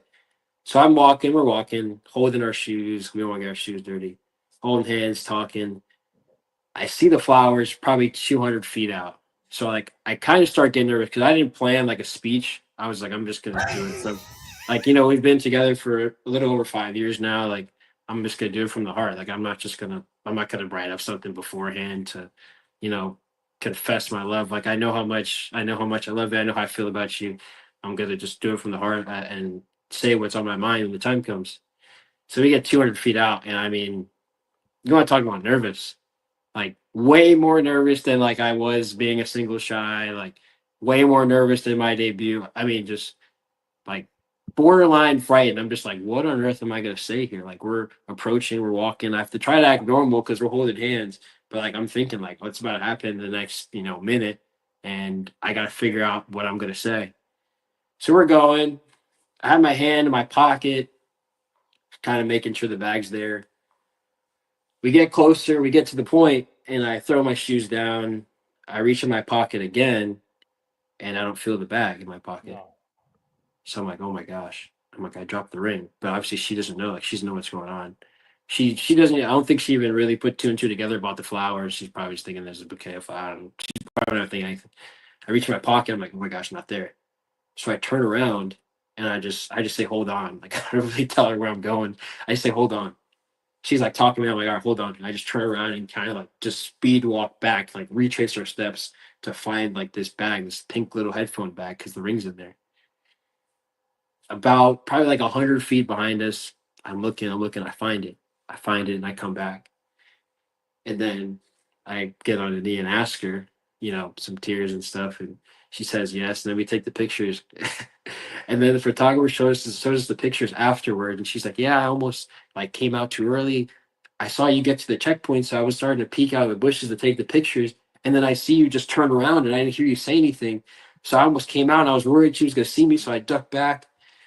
And yeah, that's kind of wow, our engagement story. I dropped the ring, found it,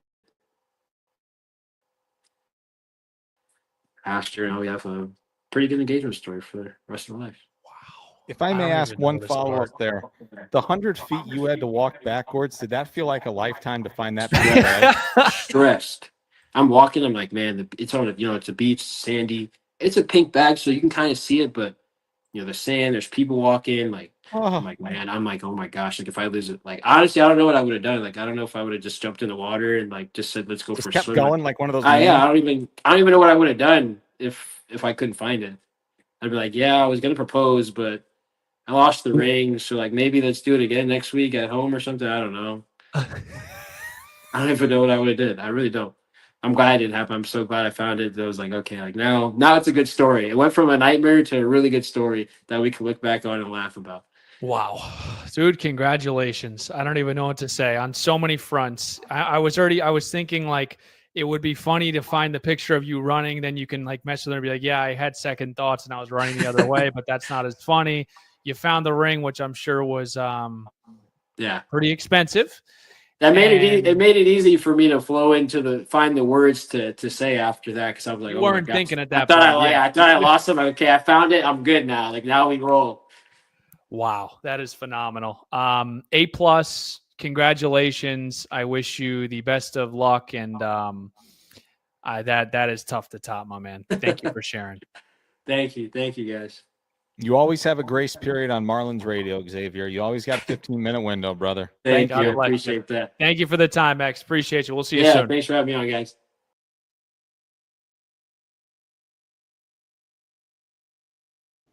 Well, that's one way to have a engagement / proposal story. That's one way.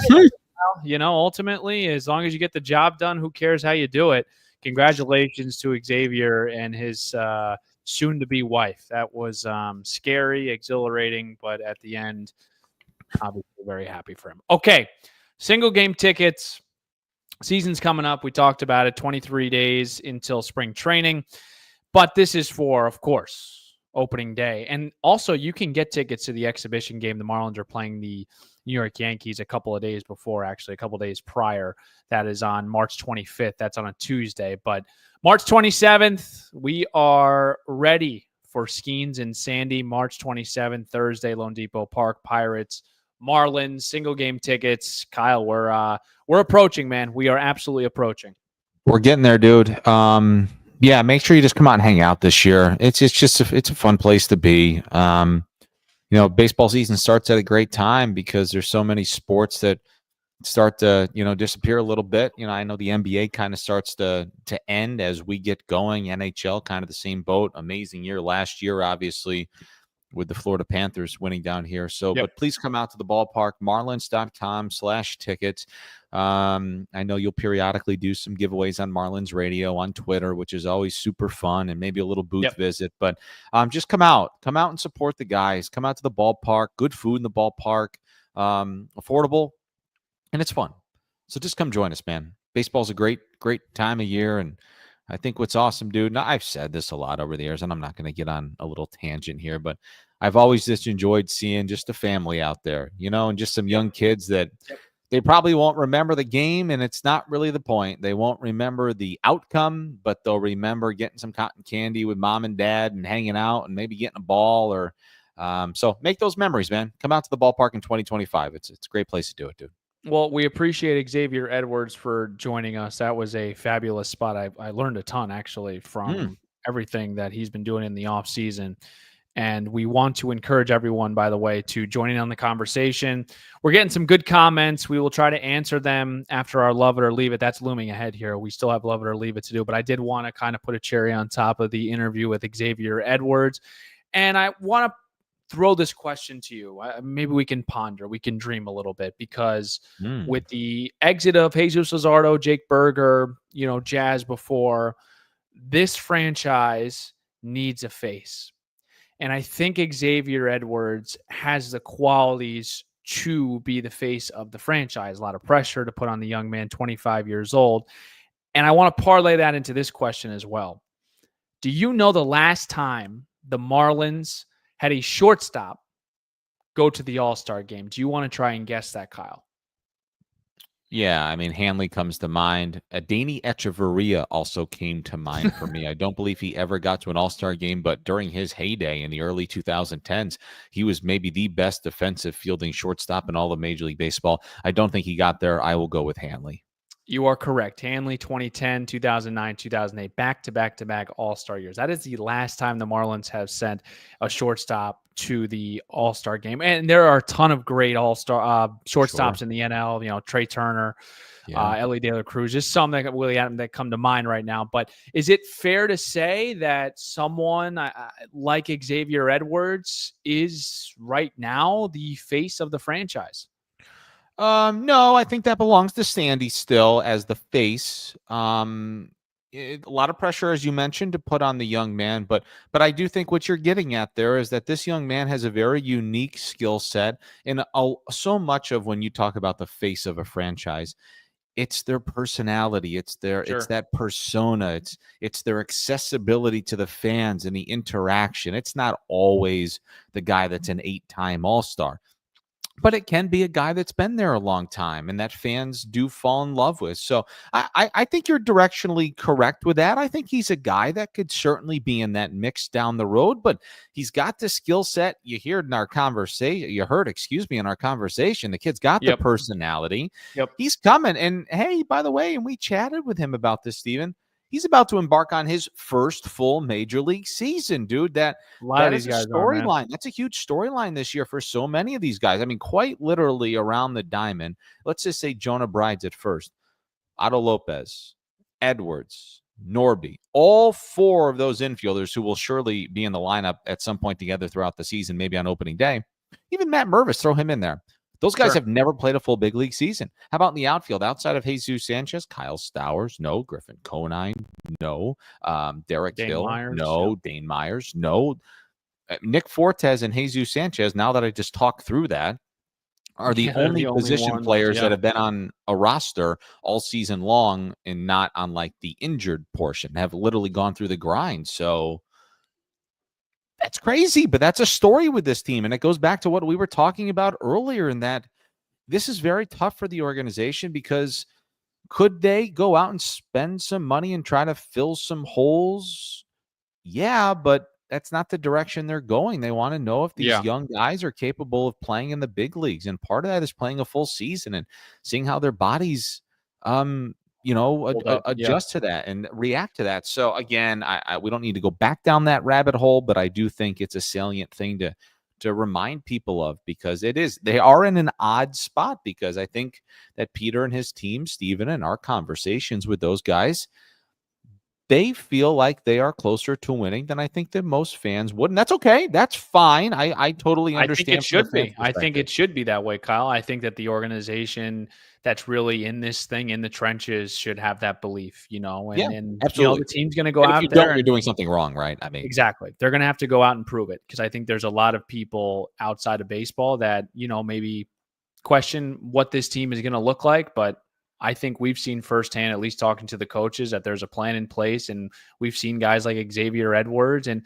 heck, we've seen guys like Jesus Sanchez get on, a tear. Now, can they all bring it together? Can Sandy be the guy that can lead the rotation? Those are all questions that are going to be answered here very quickly. But I think all in all, it's interesting to think about Xavier Edwards, what his ceiling looks like. Yeah. I think he's a great table setter for a team. Can he continue to bat? And I would be surprised if he's not in the 285 to 300 range at the end of the season. I'm interested to see what 162 X you're saying? Like. Yeah. Yeah, I'm going to bring this up. When we did speak into the Abyss yesterday, I had mentioned this to you. There's actually even a couple of more projections up today. It's funny. Some of the projections. What do they have? Yeah, I was a little surprised. Although the projections have him hitting average-wise between 277 and 286 at the most. And I think where there's a huge slip up here, and obviously this is pending good health, he stole 31 bases in 70 games last year. And I understand that a computer is spitting a lot of this stuff out, and it's using historical data to try to project. But the systems have him stealing no fewer than 31, but no more than 38 bases. Yeah, and I mean, his little smirk on his face, obviously he has lofty expectations this year. So I think he's got the skill set. He's going to run into a bunch of infield singles. I mean, even to get on base. From the average standpoint, yeah, I agree. Yeah, I think he's a his skill set's a 300 hitter, and I think he's going to be on base a lot. Let me look at one more thing, kind of the projections. And while you look at that, Kyle, I also think like I got it. You got it. Okay, go ahead. I was just going to say last year his on-base percentage in 70 games was 397. All the projections this year at the most have him at about a 354 OBP, which is a 40-point decrease, and some even have him as low as a 336 guy OBP. Quite frankly, and I mean this with all due respect, I mean if some of those numbers were accurate, you can't. That's not a good enough player at shortstop if you're going to hit 280 with a 336 OBP. And to me, that's not who Xavier Edwards is, which makes me so excited to watch him this year. Yeah. Interesting numbers there. Definitely interesting numbers there. Yeah.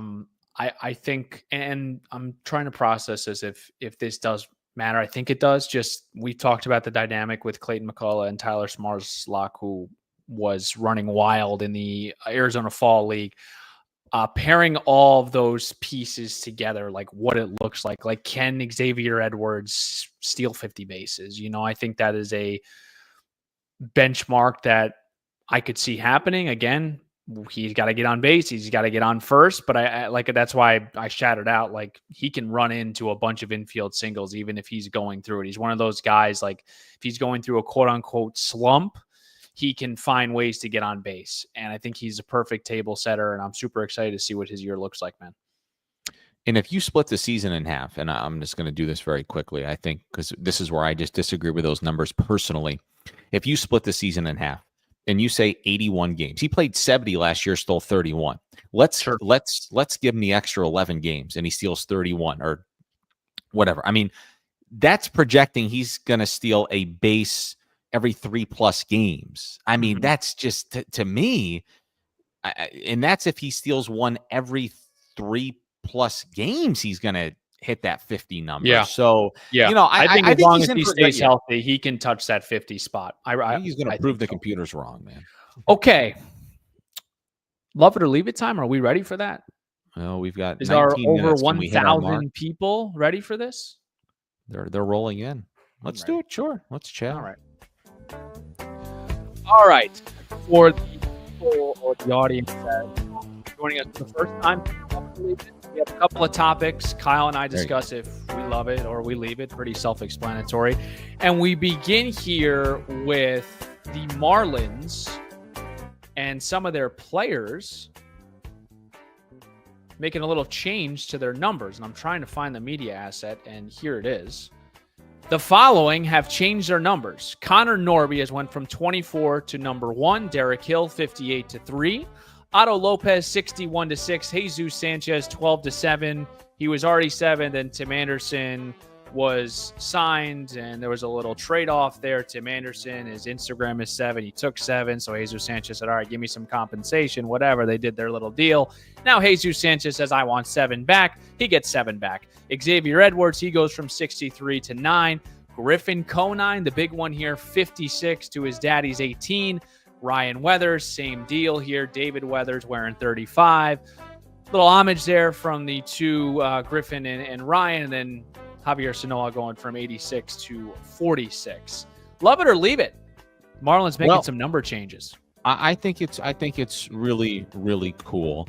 To me, the big one is obviously Conine and Weathers. They are, and last year they became the first 2 second-generation Marlins ever. That's really neat. That's really cool. And to see them pay their respects to their dads and their whole family, really. That's a family thing. It's just very, very cool to me. I think that's cool. So I love it. To answer your question, I love it. And how amazing, man. I know we all grow up with those dreams and aspirations, but imagine putting basically your dad's old uniform on all those 20 years later. I mean, that's crazy. Yeah, it's awesome. Insane. And really cool. On the baseball side, super, super excited to watch both of these guys get hopefully a full season. Ryan Weathers was an all-star, arguably, that first half of the season, pitched to a 3 ERA. Then he had this crazy blister on his finger, and then there was some weird stuff after Christian Yelich tried to steal home. It was a bunch. It was like a odd, wacky injury. That's when the injury started. Yeah. And then Griffin Conine, we saw him debut in Colorado. And he, there's certain guys, Kyle, I think when you just watch them, they kind of pass that eye test like he's a baseball player. I know it's sometimes cliche, but I mean, he has a great feel for the game as far as his arm and timing and tagging up. And we know he has power. He knows he needs to cut down the strikeout rate, but he just looks like a baseball player. So I'm super excited to see both of these guys in action this year. Yes, and for Griffin Conine, for me, I'm not sure for whatever reason. I don't think he passed too many eye tests for a very long time, in my opinion.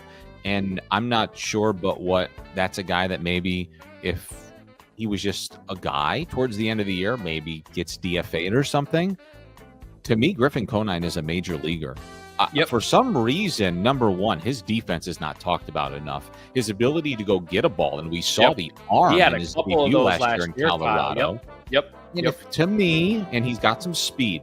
To me, Griffin Conine, if you let him play 140 games a year injury-free, I think he's going to play great defense. I think he's an above WAR player, so above wins, above replacement. He's better than league average.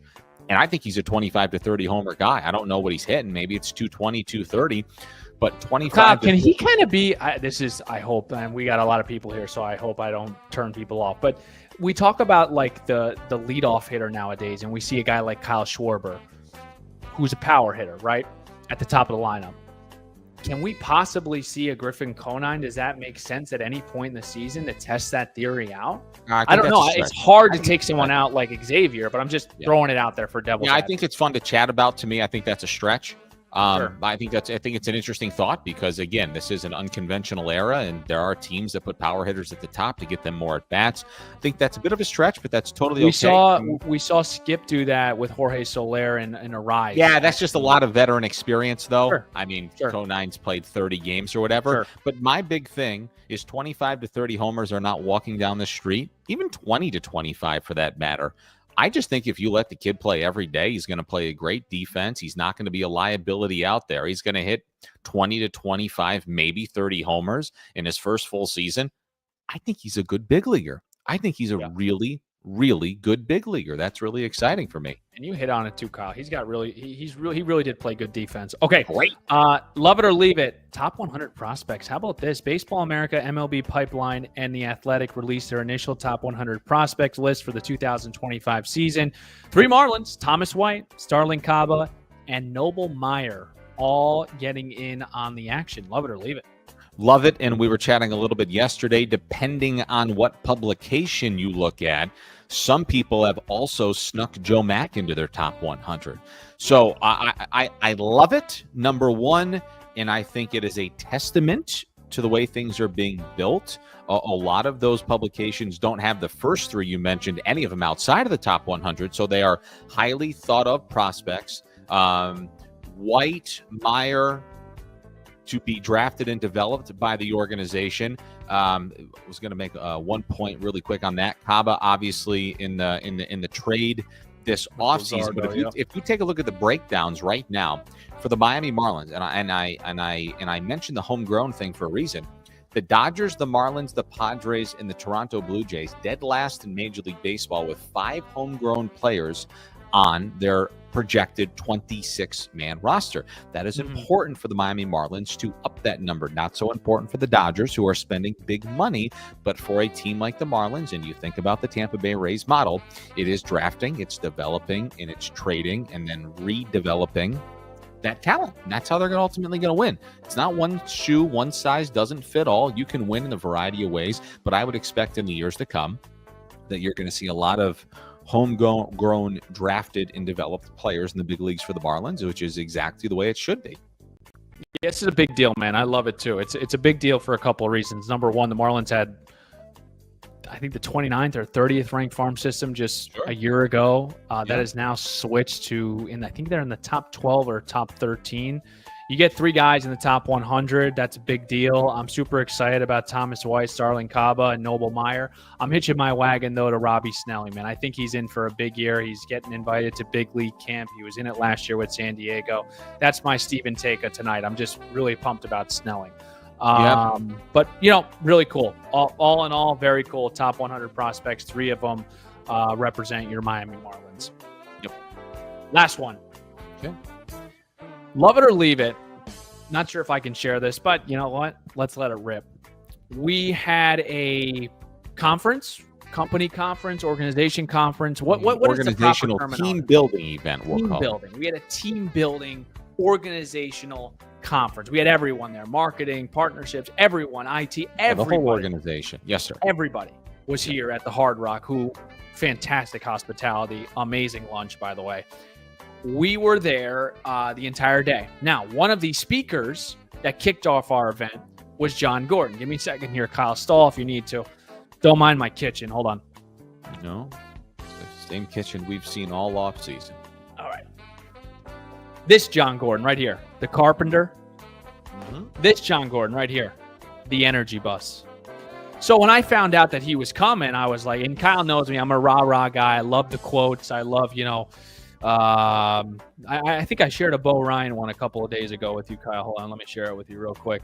Be really good every day at all the things that don't take talent. That's kind of me. So John Gordon's that guy. John Gordon kicked off the sermons. And the sermons. Now we were at church. And he finished and he goes, does anyone have any questions? Kyle, in a matter like a millisecond, raised my hand. You. Hey, John, first time, long time. Just curious, with energy vampires, when you have them in your life, you want to preach positivity. You want to instill that positivity. But what if they're not willing to take it? What if they're just so negative? Do you let them go or do you keep pushing and try to put some positivity into their entire system? I looked over to Kyle. He was in tears. I've never seen him. His head was in his arms like this. I heard you got into some trouble. Just walk me through your thoughts on first time, long time. Yeah, well, again, that's a little inside baseball. I'm not sure how many people, especially there in the room, had any idea what you had said. I loved it, and I am also leaving it, and here's why. That was not a radio show. That was not the correct forum to drop your favorite caller from Mike Francesa, first-time caller, long-time listener. Nobody had any idea what you were doing. Everyone was like, why did you say that, dude? Yeah, I'm like, and that, unfortunately, regardless of your question, that was in a passive-aggressive way directed at me.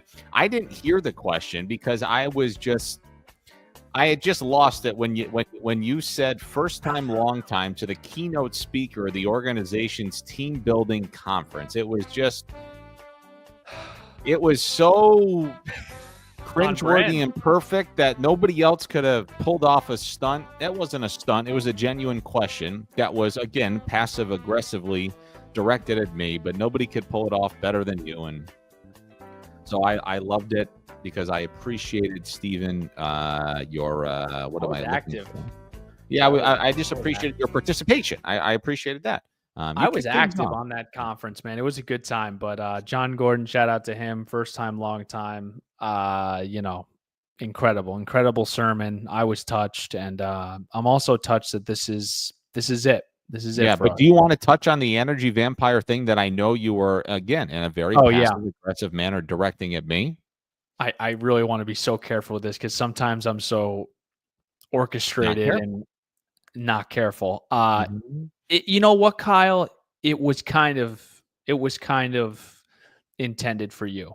I'm aware because I am a guy that loves to come into the office or the booth in our case and say, "Hey, Kyle, how are you?" And you'll say like, "Well, I'm here." And I'm looking for a little bit more conversation. Whenever we leave that booth together, hand in hand, and we're listening to the Fox Sports 940 upstairs signing off, and it's another just day of work, right? And we just completed game, 13. I look at you and I'm like, we're 1%ers, man. And he goes, yeah. And then we walk to our cars and I say, all right, brother, I'll see you tomorrow. And you say, God willing. It's pretty much how it went every day. It's like, hey, I want to know about your day. That. Yeah, but here's why. And this is what I would like the audience to know about young Stephen, who is energetic and passionate and works super hard. Power of positivity, man. Yeah, what I learned very quickly with you is when I get the question like, how you doing? And I just would simply answer, yeah, I'm here. I just knew if I said something different, if you open the door a little bit for Stephen to engage in the conversation, I'm done. There will be no time for work the rest of the night. And I learned that quickly. So, the short answers, I just knew if I gave you some haphazard, short, very monotone answer, I was going to be really able your to strategy with me? That's how bad you didn't want to hear me? It's not that I didn't want to hear you. I'm happy you're going to TV, man. It's not that I didn't want to hear you. It's just a matter of that's my place of work, and I just want to sit down and work. And when we needed to have conversations about life, we would do that. Door. We had a couple of closed door ones. Atlanta, I'll never forget. Right. But I just knew that if I got there every day and cracked that door with a "how you doing," it's showtime. And I just couldn't do showtime every day. So I would do it very commercial breaks. Remember, we'd go to commercial, me, you, and Nelly, and I would be like, right. I'd be like, I just can't believe we're doing this, man. In hindsight, you should have gotten. No, I should have gotten like 4 timeouts a day, 2 30s and 2 60s. The 60s, like basketball, trigger the TV timeout. Where that's like Steven, probably should have done that. We need to go to a commercial break, but when we're back in 2 minutes, brother, I'm going to give you the time that you need. That's the second half. Okay, clock's running out. This is a tight game, and you gotta be crisp with what we're doing here. We can't. And sometimes you did do that, but yeah, and drop your questions wherever you have. We're kind of just meandering right now. Yeah, I think we're done. No. But I was very serious. Every time you would say, "I'll see you tomorrow," I'd say, "God willing." Yeah, life's crazy, brother. I don't.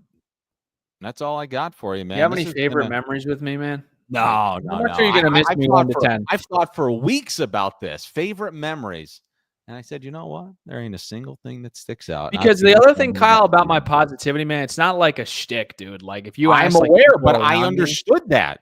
I knew that wasn't a shtick, so I just knew I couldn't do it every day. I knew myself well enough that if we got down the rabbit hole every day, there would become a day where we're going to miss first pitch. We're going to forget that there's a game going, and we're going to be doing a show in the back of the booth because you're doing something that, 4 hours just passed by. I got here at 2. We missed everything. So sometimes I had to close the door. I knew when it opened, it flings up just so hard. You had no choice but to let them in. And but I appreciate you not. Yeah. Go ahead. Finish up. You just said you appreciate crap. I just missed out on a compliment. Go ahead. I appreciate you. I thank you for everything. Marlins Radio is in awesome hands. Tonight, the 10,000 viewers, look at this and counting. It's exploding. But thank you for everybody that's joined us. I'm not going anywhere. I cannot wait to share Marlins baseball with people on FanDuel Sports Network Florida. I'm 2 booths down, and I made this promise to you because you think I'm going somewhere. I'm not really going anywhere. You'll be missed. Yeah, I'm going to knock on the door every day. I'm just going to exchange a pleasantry with you. But here's the deal. If I get a "how you doing," just know if I say I gotta run, I can't do the "how you doing" today. That's 45 to an hour.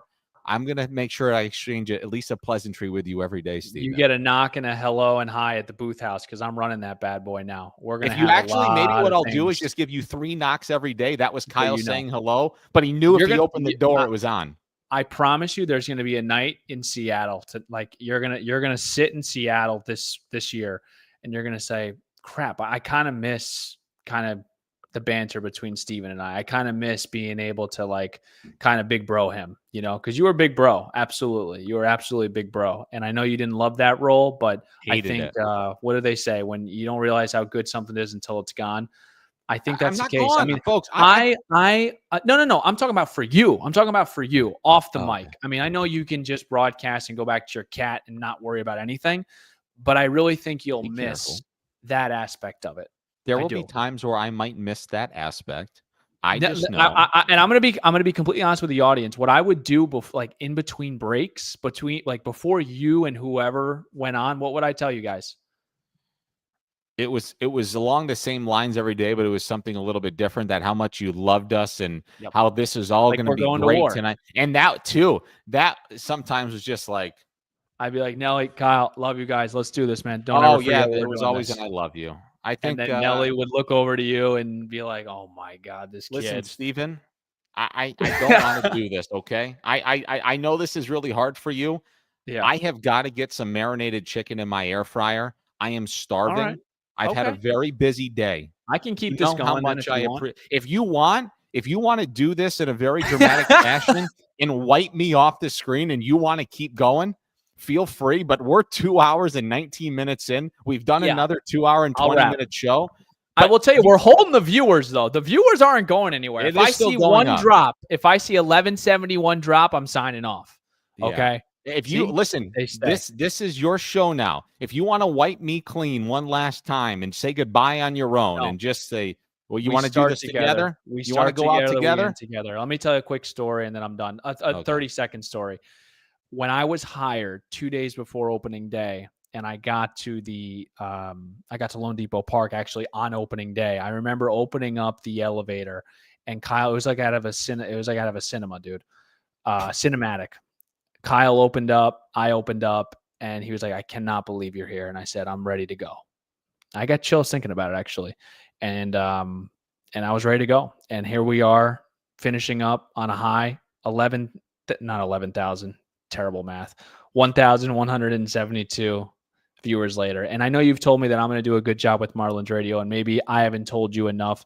You're going to do a great job at TV. I cannot wait to see what the next chapter looks like for you, man. Seriously. So I love you. And I'm going to sign off now because I'm going to start to cry. All right. Thank you, brother. I'm going to remove this banner. I'm going to send it to one last. Here you are. Listen, back to I'm business. Going to send it to one last Marlins Radio Network graphic. I'll talk to you at FanFest. On behalf of Stephen Strom, I'm Kyle Sielaff.